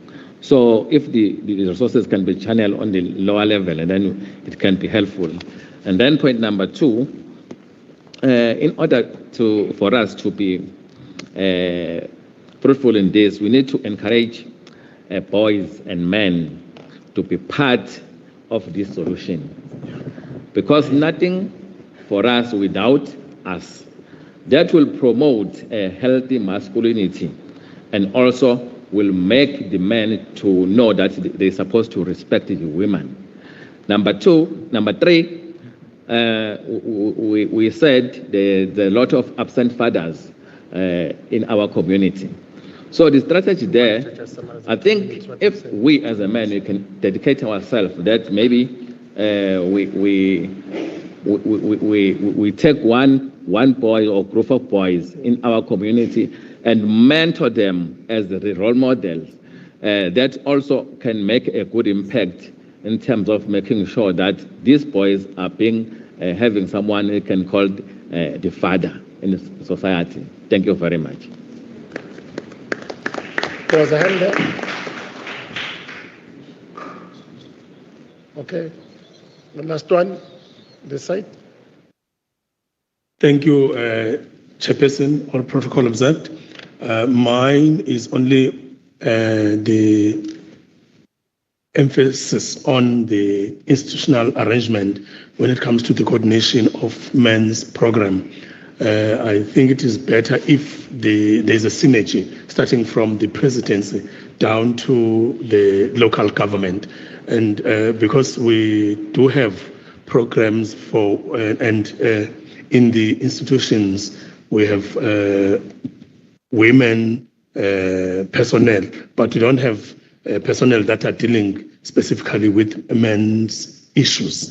So you cannot teach a deer how to protect itself from a lion and not taking care of a lion. We also need to take care of a lion and not only to concentrate on the deer. I thank you, Chairperson. Thank you. Just 1 point from the students. Anything that you want to say that you want to reflect on? Say your name and even maybe you can tell us what to do. Thank you, Ministers, Chair. My name is Busani Digo from the UK University of KwaZulu-Natal, Peter Maritzburg campus. I'm doing my master's in anthropology. I just want to raise a point.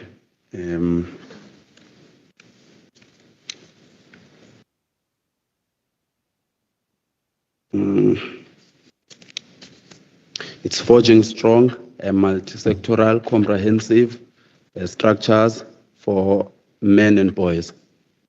Yeah, that's it. So that our interventions can be well structured and managed. That's it. Thank you. Thank you very much, Madota, for those contributions, and I'm hopeful that our political heads this side took what you said. Our executive this side will also well aware what you said. I'll just summarize very briefly. You know, as academics, we like to have an executive summary. Very quickly what you said.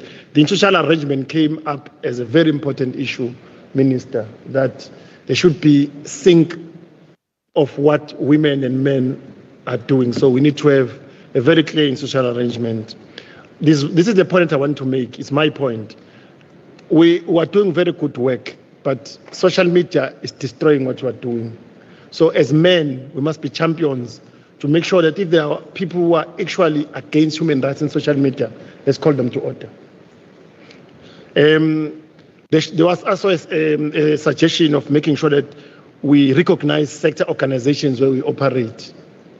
Babshan. All of them. So when we make sure that we work with sector organizations, need to deliberate on reports. Let's not just have reports, let's go and deliberate and engage on what we've actually agreed upon. There was a proposal, Minister, which we are going to take home about the establishment of the potential men's group and boys group that should be co-chaired by the President and you. There's a proposal. So I know there's still going to people are going to summarize, but I'm just for this session. There should be a list. We're calling to credit bureau. We must have your own credit bureau list for NGOs, Minister, so that we know who's doing what. There should be that list. And I know you have it because NGOs, we write reports. I share some of the NGOs to social development. They should have that. The issue of fathers, is the role of fathers in our lives. So I think my resolutions there, if there is no father, what do we do as men? Do we fit in that role, and so on? The issue of religious sector, the faith-based organizations, that they must also play a very critical role. Ngoba benza nenye into spirit. Mhlambe thina singenayo nje basila isikhulumayo kuphela. Banabona nomthandazo beze nokunye. Abanye abantu basiniswa umthandazo, abanye basiniswa ukucula, abanye basiniswa izinto ezihlukene. So it's important. Umfundisi uzongivumela. The role of the church. Kukhulunywa indaba ye system ama grants la wesinawo South Africa. So are they assisting us? How are they assisting us? And so on. And I think kwakhona indaba umthetho 35 years ne youth and so on. Those are some of the issues we must also really look into this as well. The development of health to offer services ikhona, but for the size noma siyakhona asiwasebenzisi lama services. Ngoba kuthiwa ngiphakamisa ukuthi bangabaye lapha bayo testa, you'll find out ukuthi bayihlalela lapha for the whole day. So basuka lasedlile yonke indoda ehamba yo test lapha khona bezoza nakusasa for some of these things. Bahlalela kwaba wasteful expenditure, auditor general that bahlalela the whole day. Ward based level, it means we must take this thing down at a ward level. Kusukuma sakhe kuma ward committees ihlali ikhona. Ngiward committee member lapha engihlala khona, ngiyathanda kusebenza nomphakathi. Njalo sine standing item ye gender equality and women empowerment. What committee? Anginandaba sesivalelwe 500 rand, but ngihlala khona lapha. It's important. We must take those things down to where we come from. Kuna report la MEC Shinga eyenziwa iKZN department yakho ethi why men are angry. Ngithi yenziwa uDokotela uDlamini. So kufanele uyithathe kwesibheke ukuthi singaya kanjani nayo phambili isetshenziswa. What are the solutions? Asithi abadina amadoda. Funa amadoda asibayelayo ahleka aya right. But there's that report MEC Shinga that maybe we need to actually process more. Issue of resources and funding is the main issue at Kamgela. The biggest issue, Hlabangane is the biggest issue. Kufanele ubone nawe luya khona ufike uyibeke etafuleni ukuthi bayathanda ukusebenza nanibona ukuthi into engenziwa not only for i-sector but for development and how do we make sure that there is funding. Sengikhulume ngento in-social arrangement. So yilo ngikuzwile ngikusamala ngeke ngikwazi ukusho konke angasethi umuntu awumina ushows akushongo bengizama nje ukuthi ngisamala sikwazi ukuthi sibe nento eqoqekile kule discussion yethu kumsebenzi ke kahlalo mubheka kahle uyabona ukuthi indlela beshare ngayo upolicy lo betina ze policy no bengidila ne program. Yeah, so kufanele uyibone. So ngiqedile manje kwi-program sengibuyisa kumuntu wepolicy kakhulume nezikhulu zethu ezivakashele. Over to you, Chairperson.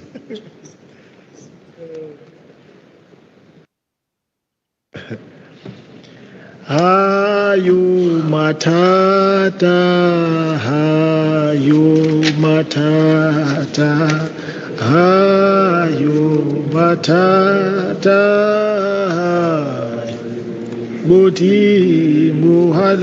Without wasting any time, I'm going to call Honorable Badi Shinga, the MEC responsible for social development, to come and give opening remarks and as well introduce the minister responsible for social development. Ukholo lwami ndonyuka nalo.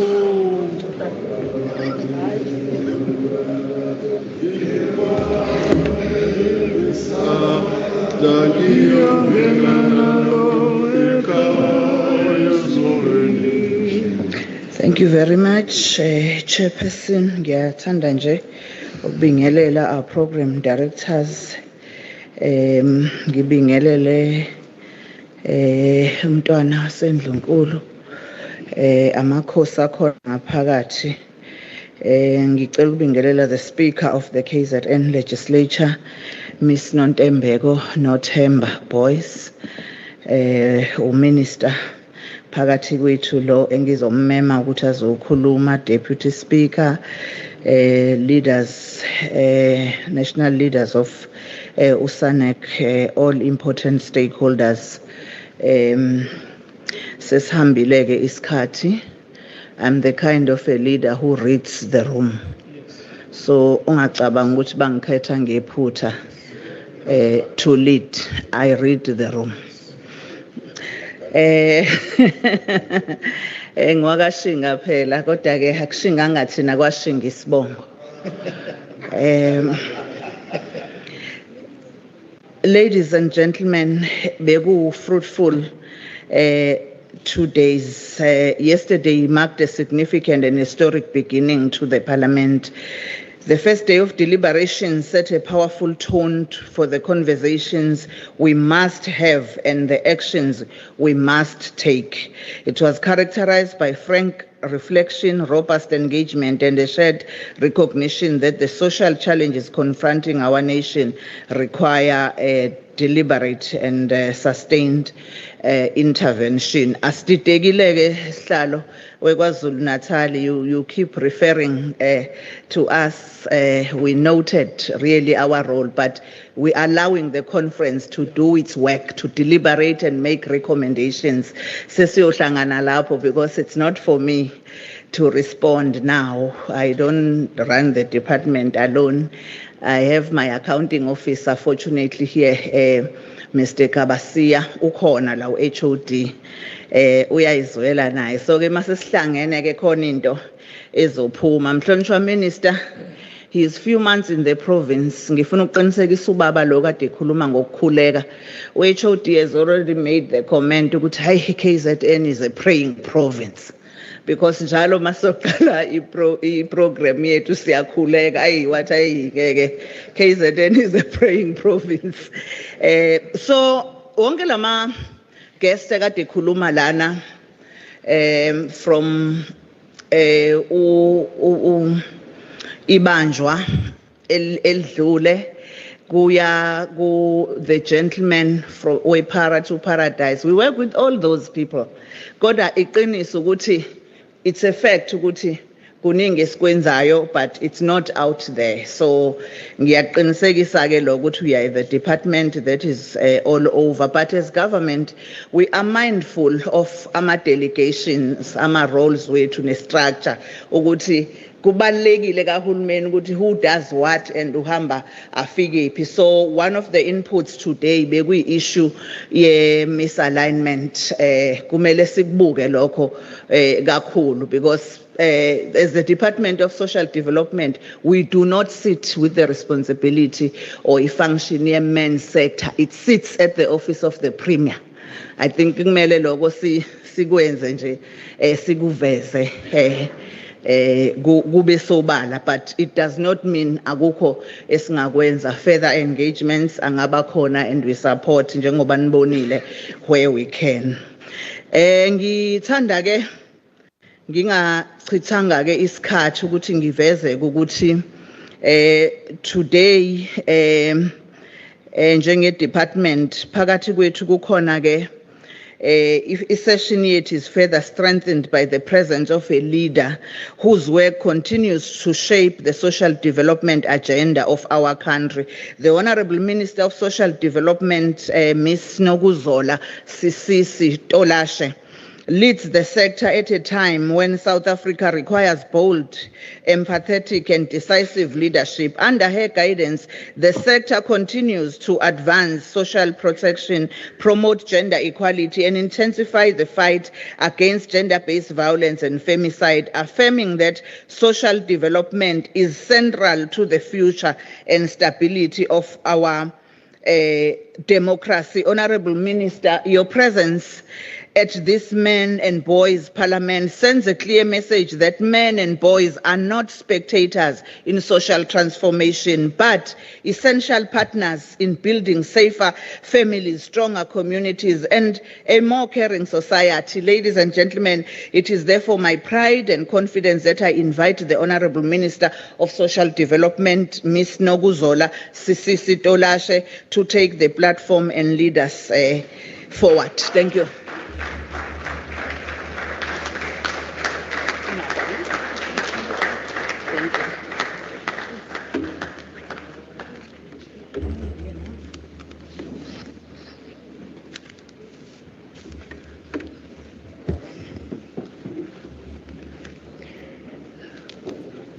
To the co-chairs of this event, ngikhahlele ngibulise kulabo ozakuthi bebekhona from the beginning of this profound gathering. Those who came from the NCOP, those who came for Parliament, but also let me greet Obekekile, uSpeaker walendlu, ngalenye no Deputy Speaker wakhe. Siyambulisa uPremier weliphondo Baba uNtuli.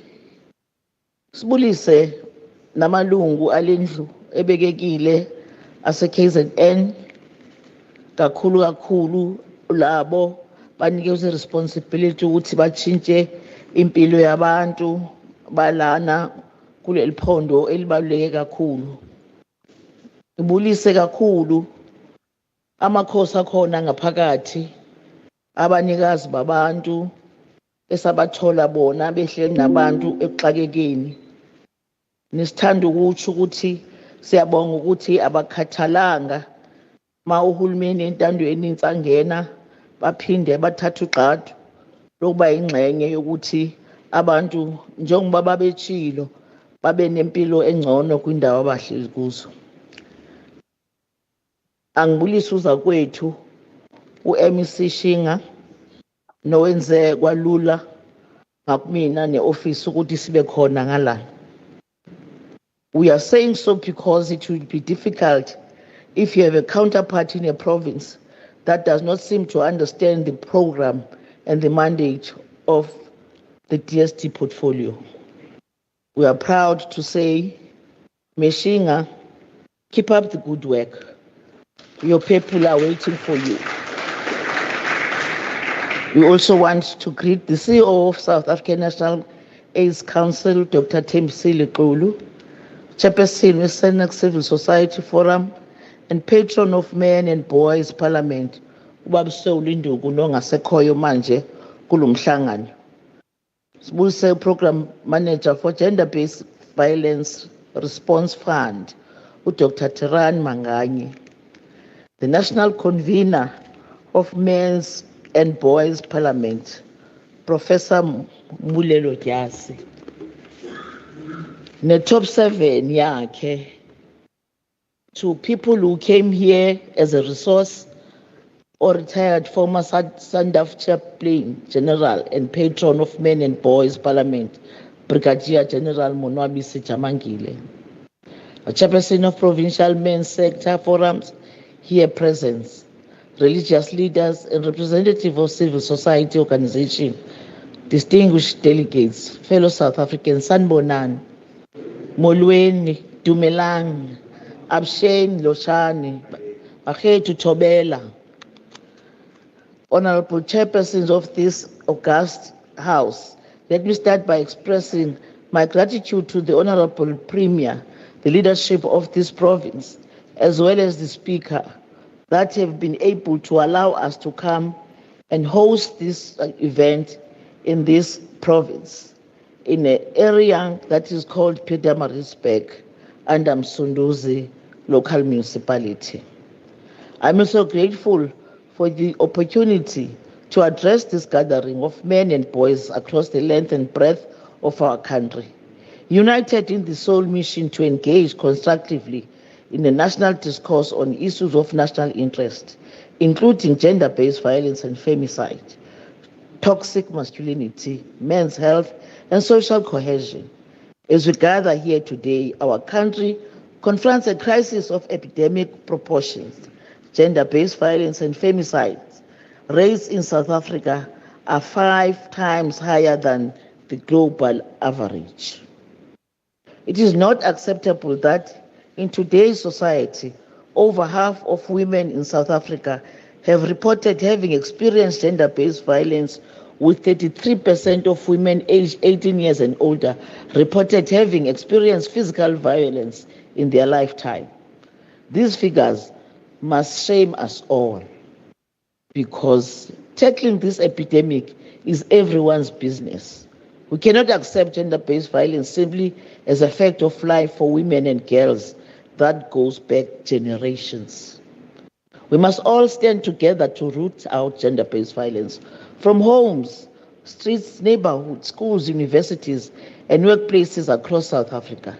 In this regard, we welcome President Cyril Ramaphosa, his decisive leadership and resolute stance for rightfully declaring gender-based violence a national disaster. This declaration reflects the urgency of challenges that are confronting us. Malunga bekekileyo, as a department, we welcome and commit to support this initiative by SENEC Men's Sector for leading from the front by institutionalizing the National Men's Boys Parliament. What makes this gathering exceptional is that our focus is on the role of men and boys in bringing about a world free of gender-based violence, a South Africa free from gender-based violence and femicide. It is possible. It starts with every man and a boy at the forefront of the change. Chair, we are also pleased that the National Men's and Boys Parliament constitutes a concrete contribution by the SENEC Men's Sector to expedite the implementation of the pillars of the National Strategic Plan on Gender-Based Violence and Femicide. One of the key tasks in the preventing of gender-based violence in all its forms is to enlist the active participation of men and boys through initiatives such as Better Men for Tomorrow. Such campaigns are taking us further.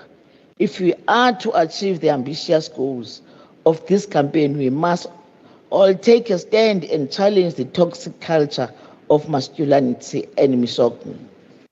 The Chaplain General Chamangile, as he always would know and agree with me, that the starting point is the saying that goes and says, teach them young. This resonates with the holy book in Proverbs 22 verse 6 that reads, train up a child in the way he should go, and when he is old, he will not depart from it. It is no coincidence that this Bible verse also resonates with the old Zulu proverb, Ligotshwa lisemanzi.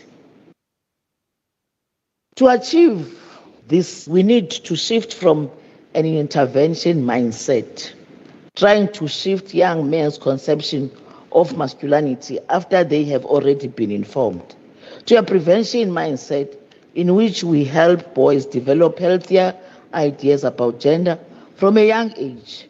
We must be deliberate if we want to transform masculinity into a healthy identity that does not rely on systematic degradation and subjugation of women.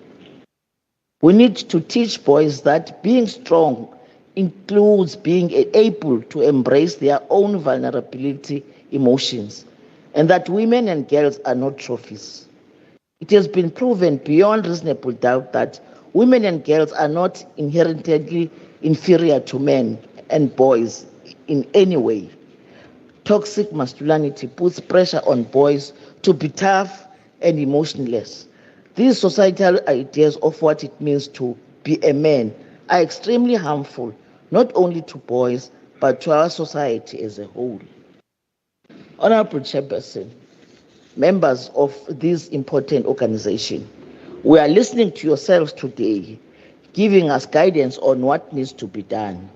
Sometimes instructions that are beyond our responsibility. For instance, we are saying we must go and tell the president on how he must do what he's expected to do. Honorable Chair, I must say to you, could not work like that. It does not work like that. If you are gathering here today to resolve one of the challenges that the South Africans are going through, you have raised your hands under very difficult circumstances, limited resources where there are, sometimes none. Therefore, this gathering should be able to sit like you have done, talk between yourself, be honest on what needs to be done, and between yourself and the leadership, come up with a program and go and facilitate and lead that program from the front to be able to do what you think it is best to do. You can't outsource that responsibility. Otherwise, you don't have a reason to exist.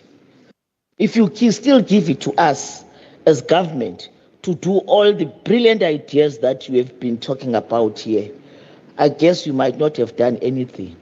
But if you come up with all these brilliant ideas, and how best can they be implemented? But also follow that to say, now that we have sat the whole day, left everything, talked between ourselves, brought every stakeholder to say what needs to be done, and here we are. This is the program that we've agreed upon. Of course, it will always have limitations, but let everybody led by us come and be able to implement it. Then we can start to listen. I'm saying this, Honorable Chairperson, because from where we are seated, majority of you would know that there will always be limited resources. It doesn't matter whether you call it government or an entity or whatever it is. It has a particular budget for a particular year, which it doesn't matter who you are. If you are made to be an executive authority, you will forever be responsible for that particular budget. It will out of the discussions and gathering of these kinds, where you can then be able to say, this is the recommendation that came from the men's conference. This is what they would want to see. This is how far we can go, Meshinga, in the province, and the rest, the national government can have to look at that. Led by the deputy president in this case, then you are able to influence some kind of changes and advancement of the making sure that there are, in fact, limited, of course, available resources. I'm emphasizing this, Honorable Chairperson and leadership, because I don't want to create an impression here that all that have been put before us will go back to go and implement them, because it will be wrong and it will be misleading. But we can, together with Meshinga and everybody that is here, can then say we start to work together now that we know what needs to be done from people who have done something. That's why we don't listen to people who wake up from home and come and tell us what needs to be done.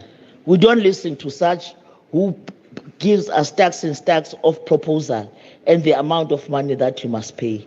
But we listen from people like yourselves who sit and say, where I'm coming from, I'm overwhelmed with the initiative that we took of making sure that siqoqe ingane sibuyisele kwidakamizwa sesingene la sikhona ungena khona kodwa uhulumende makaqalele la ukungenelela. Lapho ke sewuyakhuluma ngoba okokuqala nje we see commitment in you. Secondly, we see that you know what you are talking about. And thirdly, you have started this initiative out of it so that we can be able to say how best can we then come and say, let's work together. Honorable Chair, working with SENEC, men's sector, we will continue to support the rollout of men championing and boys championing change program, as you would know, because this commitment is not today's commitment. It's a commitment that was done earlier on. Myself as we have experienced as the department, because we always have to share responsibilities. And in this case, I've delegated Deputy Minister Harif Hendricks to lead this important part of our work. We are also working jointly with the National House of Traditional Khoi and San leaders to challenge and eliminate harmful cultural practices that perpetuates gender-based violence, but be able to say what else can be done. Having heard you seated in this from yesterday, from some of us up until today, and today takes a very important stance to say, having heard from everybody who came to come and speak here, we now know what needs to be done. And let us join hands in making sure that we do exactly what needs to be done. Should be doing this with a lot of commitment, because as I have just given statistics of the problems that we are facing with the challenges that we are trying to face. As a country, we are now a nation that doesn't like its children, but rape and kill them. As a country and a nation, we don't like elder people who brought us what we have today, because we are raping and kill them. Of course, we should be working together in making sure that we resolve these matters. On the availability of resources, let's sit together, Mishinga, and all the structures, and talk closer to each other. Should not be emotional about issues. We should be able to accept the fact that we are going through an extraordinary difficult process. No one ever thought of this situation where a 5-month-old girl can be raped by her uncle, where a 7-year-old boy can be raped by the neighbor, where a 95-year-old woman can be raped and killed by her son. So we can't treat this matter that we're getting in or going through like a normal situation. I know South Africans, and I know you led a process that brought us where we are today. When people came in 1652 and claimed what they found to be theirs, you stood up, led by our traditional leaders. You fought relentlessly, and you managed to have a breakthrough to say it is ours. You might have come and join us, but it cannot be yours. It is ours. And in that process, we lost lives. In that process, we went through difficulties. And I want to appeal. I guess we're going the same process, where we get to unprecedented situation, where we see things that we never saw, never thought of, Njengama Africa. I want to call upon to say, if we are to succeed in raising a generation of responsible boys and men, we must also confront South Africa's silent crisis of absenteeism of fathers. All this that we would want to do is not going to happen if a 3-year-old cannot say dada because there's no such a thing at home. You are not going to be able to teach him when he goes for a circumcision school because you'll be a stranger in his life. So your problems would have come to a crisis situation because we were not there from the beginning. And it's not going to be very easy to resolve them. Of a particular concern to us as the department is the growing detachment of biological fathers from their own children. According to the latest General Household Survey of 2024, 64% of children in South Africa do not live with their biological fathers. If we accept that statistics, how are we going to be able to resolve the challenges that we've been articulating here and the challenges that we are going through? Therefore, leadership of this important organization, we have a responsibility to lead from the front. Let fathers go closer to their children. There's no government that can resolve matters that are supposed to be resolved in a family arrangement. There's no government that will have a police in each and every household for it to be able to do what parents are supposed to do. What we need to do is to be parents and responsible parents in our own household. Let government come in in addition where there are limitations. There can be no government. It does not exist in the whole globe where a government becomes a family. Families and the leaders of families like yourselves, you must take your responsibility and do what is expected of you to do. And fathers, I grew up in that kind of a situation. You are a father in your next doors, in the street, in the village, up until the graduation of a child. For you to be able to say then, I cannot forever be in the structures that seeks to address these kind of situations. But I want to be a father now that will drive a process that will say, in the next 10 years, I've been in the forefront of a South Africa that dealt with its own social ills, because at the time, I was in the leader. Honorable members, concurrently and quietly, there is a further factor in nearly all social ills facing South Africa today. It doesn't matter how you want to look at it. Be it in school dropout, substance abuse, in the absence of fathers, where do young boys look positive role models in their lives? Abantu bethu babheka abantu esingabaziyo ema-TVini balinganisa bona, bafuna ukugqoka izinto ezifana nezabo noma singakhoni ukuba nazo njengabazala abahluphekile. Yikho ukuthi nje la bahlala khona nasekhaya akakho bawo njengosibonelo somntwana, njengokuba umntwana esenzwa abantu ababili. In our age, we have a right to say it and say it like it is, because noko sesikhulile. Abo baba ngoba ngaba baletha abantu emhlabeni. Obaba abalandela izinto abazibeke kobo mama ukuze sikhona ukuthi at a particular time we talk a sense of what needs to be done. Manqeda nje, we accept the fact that the resolutions that are taken here, leadership, are going to be processed to go to the office of the Deputy President, which is represented here. We are here, Mamshinga and everyone else will be part of that, wherein we will be called in to process things that need to be done and share responsibilities accordingly. Yes, we are government, but there are things that we cannot do because they are not in our purview as a particular department. We have no space or jurisdiction over schools. Ours starts and ends when he gets his grant and the uniform. And from there, the Department of Education takes over. It means, therefore, that when you consolidate and develop a program of action, we will have to bring all those relevant departments for them to understand where we're coming from. Why do we resolve like we did? What needs to be done by them? I was happy, Chair, when I got to hear when you were calling people who are going to make sure that it goes according to your plans. Resource mobilization. I'm sorry I did not hear much.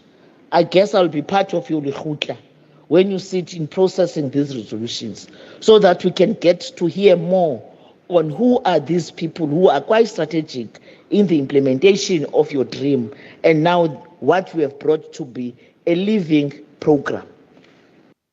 Yes, government has a responsibility to make sure that isizwe siyadla, kodwa njoba sisazi, without reliable people who can assist, there will always be limitations.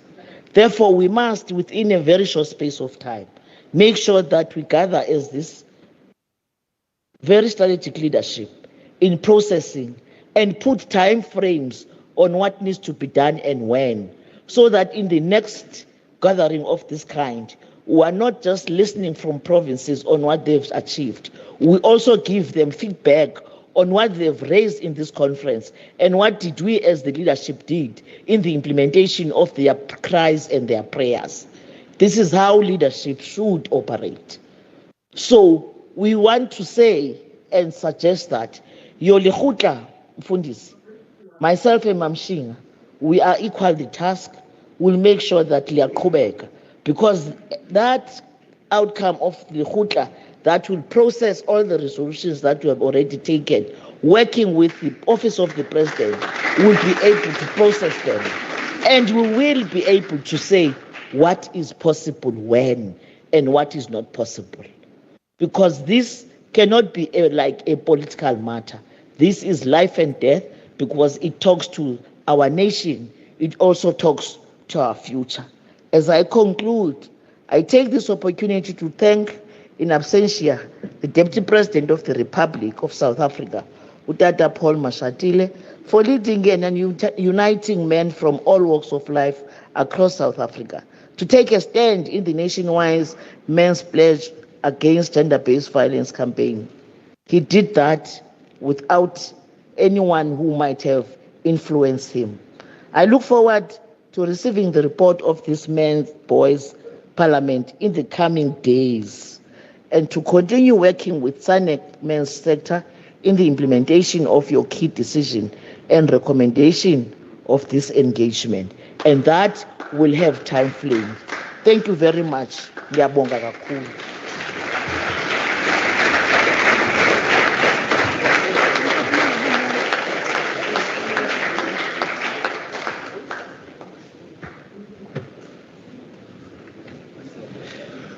Siyamazumelo, siyamazumelo, awu siyamazumama wazulu, siyamazumama, awu mbuyelo sibolayo, mbuyelo sibolayo, awu mbuyelo sibolayo, mbuyelo sibolayo, ashibolayo, ashibolayo,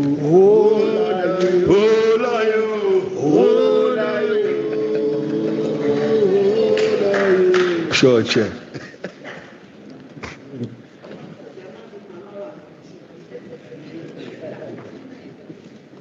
Thank you very much, Minister. You know, Deputy National Convener, sometimes you need to apply a strategy in anything that you do. That includes in your singing as well. When you want to capture attention, don't raise your voice when you sing. Just say, Uyama Sumbelusi,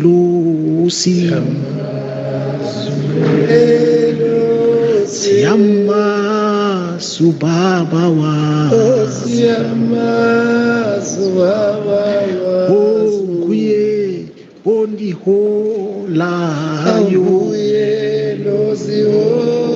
Hey, kuye osihola yo. That time amadlozi ayasondela.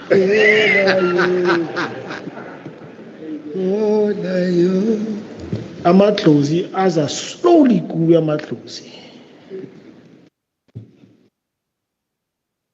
Honorable Minister, thank you very much.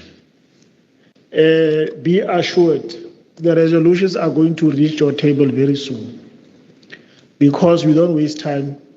When the sitting has resolved, we have a team that is responsible to capture anything that has been said in this sitting. So that team is responsible to make sure everything that is said is captured. Then there is a team that is refining the resolutions so that when we meet them to your office, they should make sense. Now, without wasting any time, let me also call to the fore, honorable member, our Deputy National Convener, Umkondo Blose, with the resolutions of the sitting and adoption. Over to you. Yama Sumbe Losi. Yama Subabawa. Hey Guye Hosi Hola Yo. Si KwaZulu. Hey Guye Hosi Hola Yo. Kufuneka sigiye. Kufuneka sigiye. Greetings,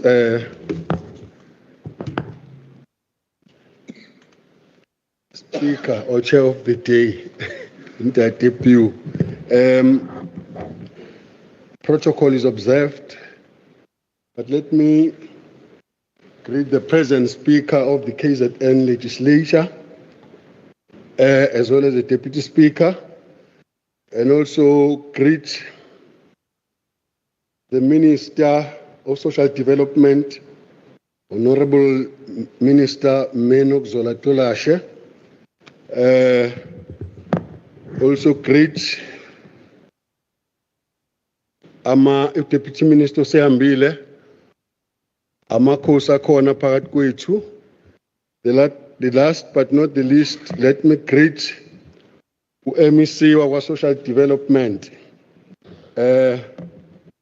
Umme Bali Shinga, ithi Blose Shinga, Ndilu, Khobile, Bohlela, Majojobela, Susukwane, Skhuba Kalembe, wena kajele, Kanwanya.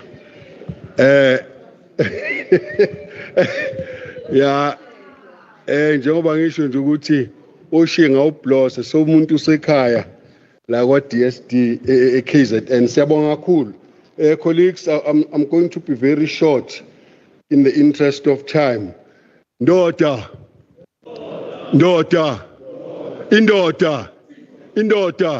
insimbi. Yeah. As you all know, colleagues, through the national leadership and the provincial leadership of the sector, we come a long way pushing campaigns and programs aimed at improving the quality of life of the man and every citizen of the country.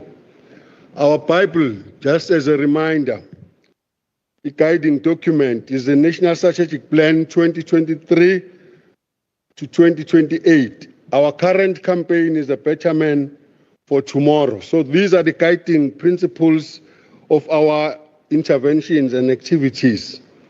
The Men's Parliament approach is part of implementing our motto, which says institutionalizing a responsive men's movement. Institutionalizing a responsive men's movement.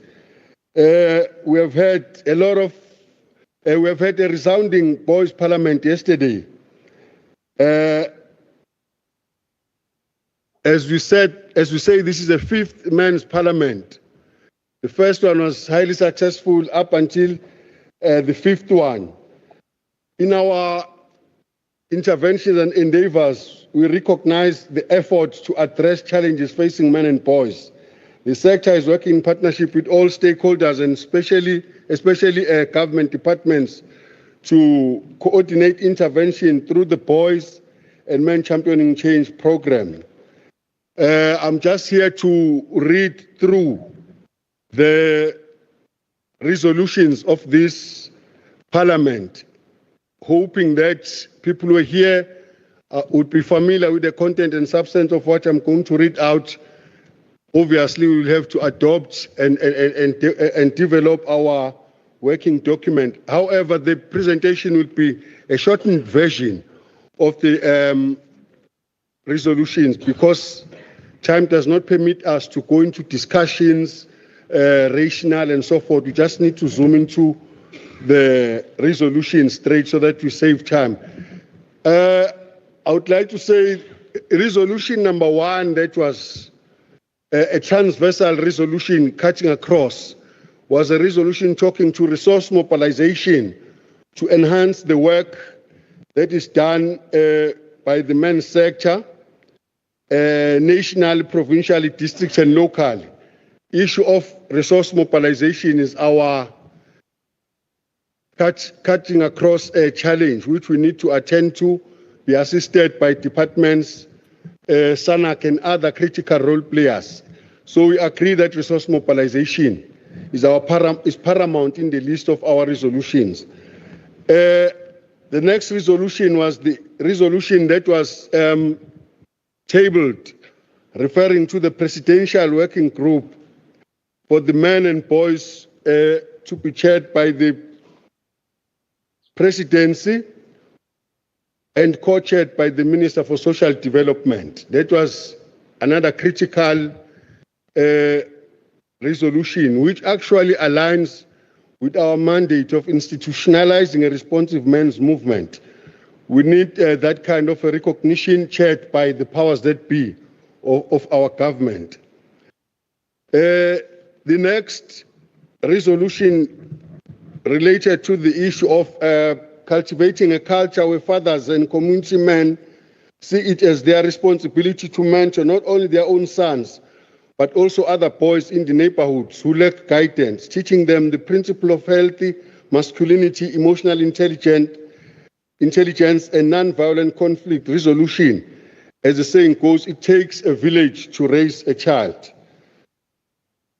The next resolution following that one was referring to the issues of the struggles that men face in terms of expressing love, engaging meaningfully with their children, or maintaining functional relationship and marriages.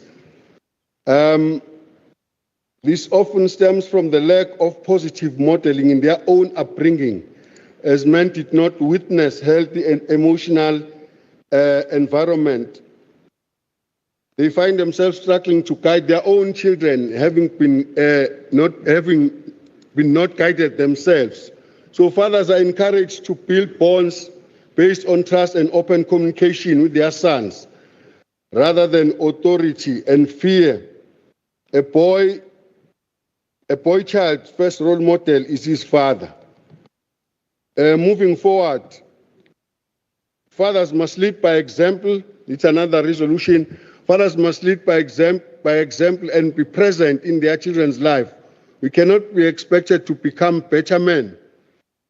That was from the boys. We cannot be expected to become better men when we are not shown a better path. As isiZulu proverb teaches, indlela ibuzwa kwabaphambili. The way is learned from those who have gone before. What we can learn if our predecessors do not set a positive example.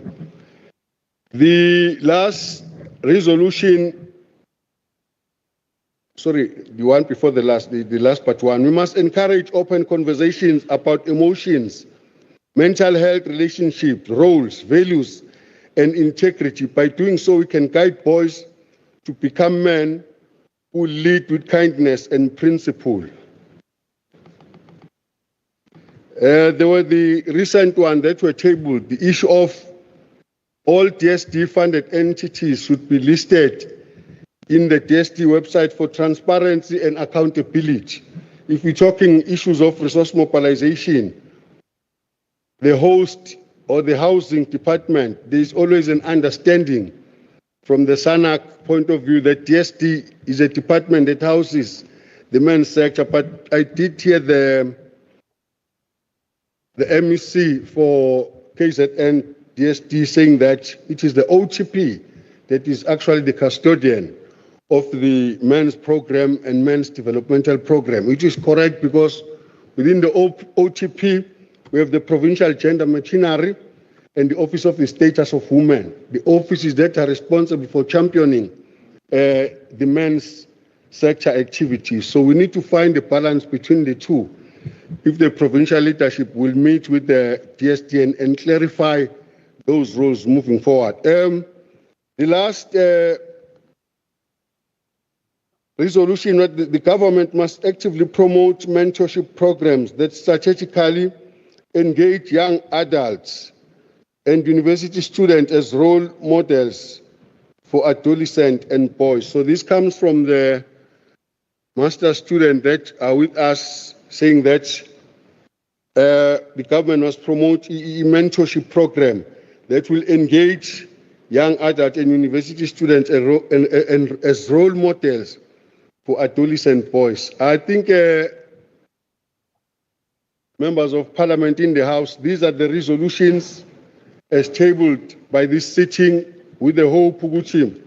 They will be implemented with interest and enthusiasm. Understanding that this session is for tabling the resolutions and adoption thereof, Shambege Uche will lead us to say, what is the feeling of the majority? Are these a true reflection of what was discussed? Yeah, sure. Okay, thank you, colleagues. Chair will take over from now. Ngibonge, thanks.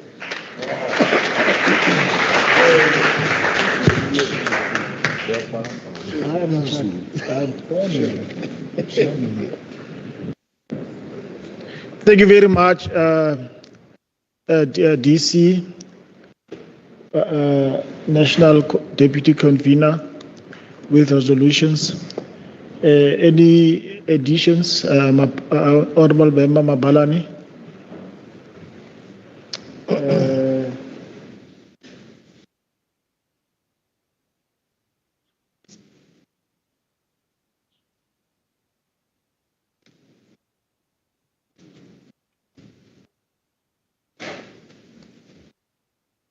No, thanks, Chair. Just the issue around engaging with the Minister of Health to fix the relationship. Yeah.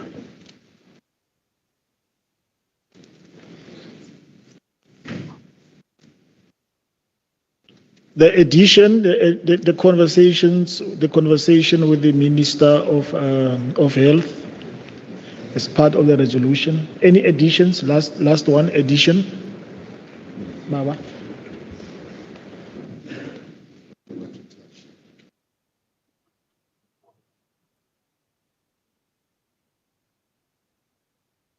If my voice is loud, I wish you can have a group in this province that will make our communication to be a two-way.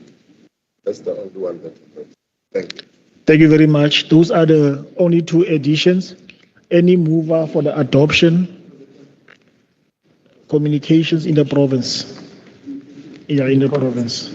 Stronger enhanced competition. Mover for the adoption of the resolutions. They are going to be refined, and then a plan of action is going to be developed from the resolutions which were taken here, as they'll be tabled to the Office of Social Development, to the channels of Mr. Nkeres Kosana towards the Office of the Minister.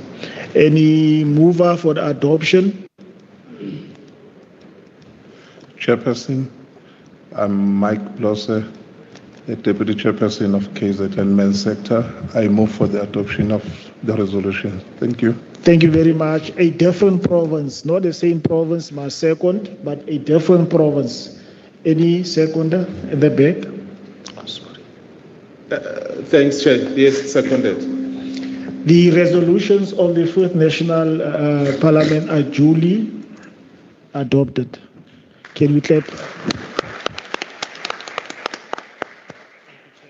Thank you very much. It's not easy to preside because as I wanted to say this earlier on, Honorable MEC Chinga, what is interesting about this parliament, there are no oppositions here.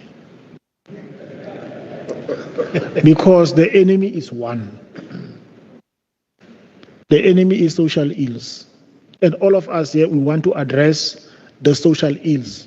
That's why there's no opposition here. That's why there's always a smooth running of our parliamentary sitting. Without wasting any time, it's now 14:31. We said we want to go for lunch at 1:30, but now we've already overstepped with time. But it is important for us to have this conversation, have resolutions, then those resolutions gets adopted. Just imagine we came to Parliament, the next thing there are resolutions, but they are not adopted. But now at least we are going to have a document which we are going to develop into an action plan, which is going, as I said, the channels, Mr. Nkeres Kosana, Dr. Luzili, and then it can go to the office of the minister. In the province, the very same approach. As I'm making this last comment, let the HOD, Mr. Unkemetse Kabasia, already come to the podium for the vote of thanks. After that, if time permits, because I know others are rushing for their flights, if time permits, there's also a photo shoot outside with our political office bearers. There's a photo shoot. Maybe we also want to have a photo shoot with all of us, all who participated in Parliament, as portfolio of evidence there. So, Ms. HOD, over to you. Thank you very much, Chairperson. Let me pass my respect first to the two presiding officers and my respect to the Minister of Social Development as well as the Deputy Minister, Amakosi, the Honorable Speaker and members of the Provincial Legislature who are part of us here today.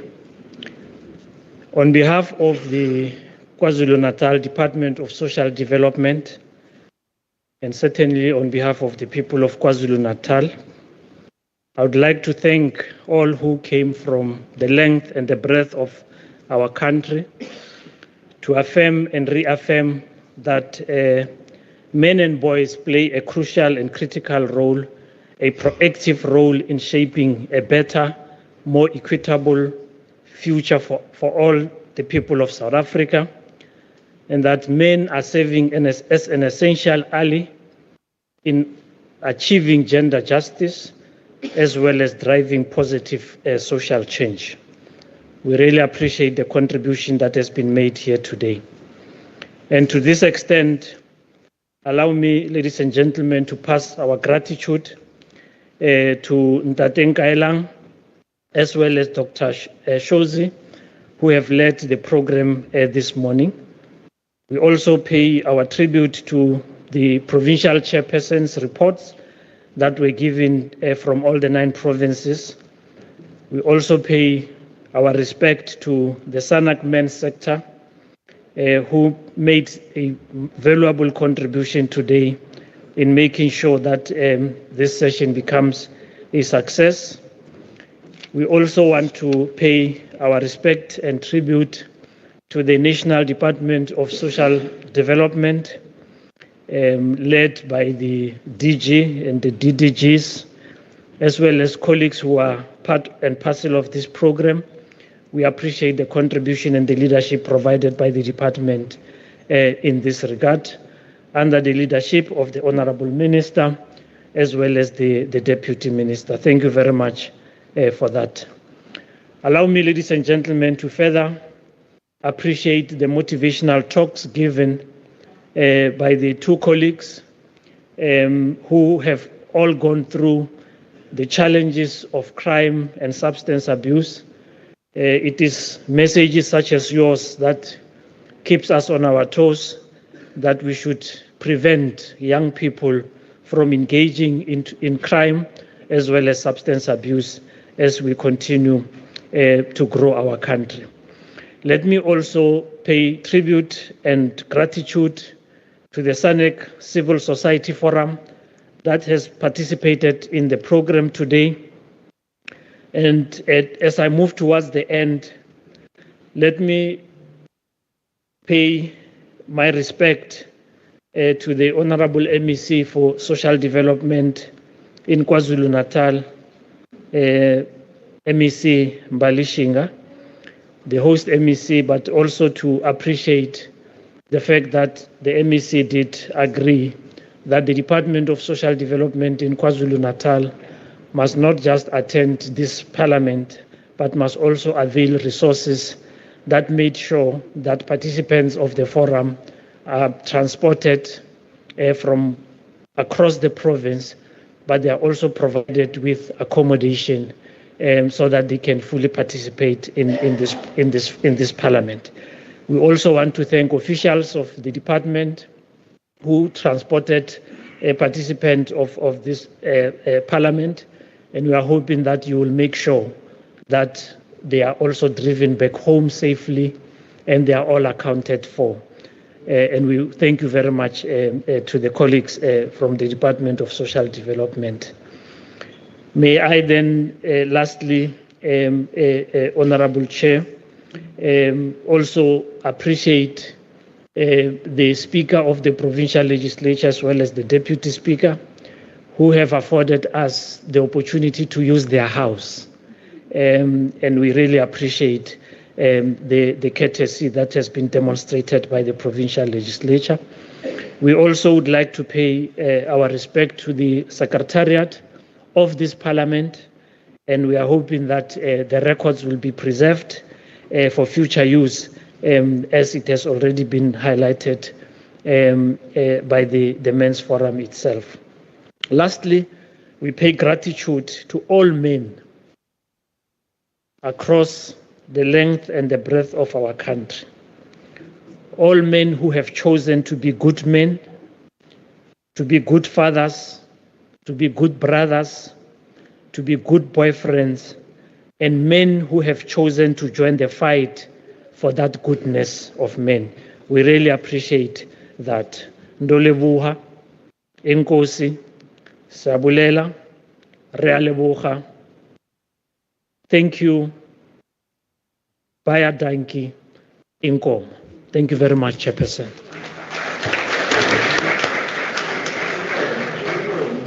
Thank you very much, HOD. We still have the lost and found cell phone here. The cell phone is still here since this morning. So the owner of the phone, please come and collect your phone. Second announcement, all the members in the gallery, there is a boardroom as you exit the gallery. The first holding room, you go there, that's where you are going to have lunch. All of us inside will go out there. There is a dining hall where we are going to have lunch. But now we are going to exit from that door as we go and take pictures with our dignitaries. Wait. The house is not adjourned yet. The house only gets adjourned when I say we have adjourned. Because I saw some other colleagues standing. Mfundis, Bishop, ngicela usifakele ngomthandazo. All right.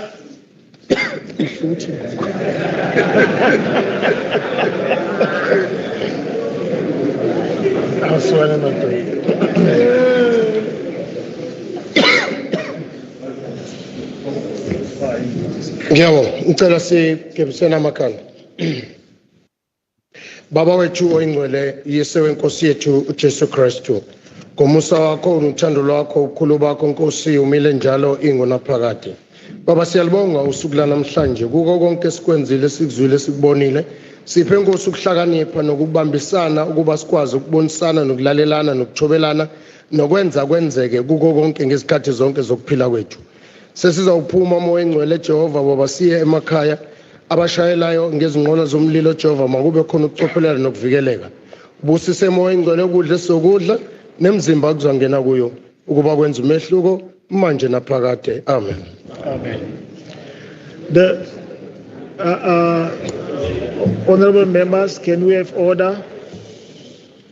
Can we have order, honorable members? Let's still respect the decorum of the House because we are still presiding. The 5th National Men's Parliament sitting stand adjourned. Thank you. Let's go and take pictures there. Let's go and take pictures.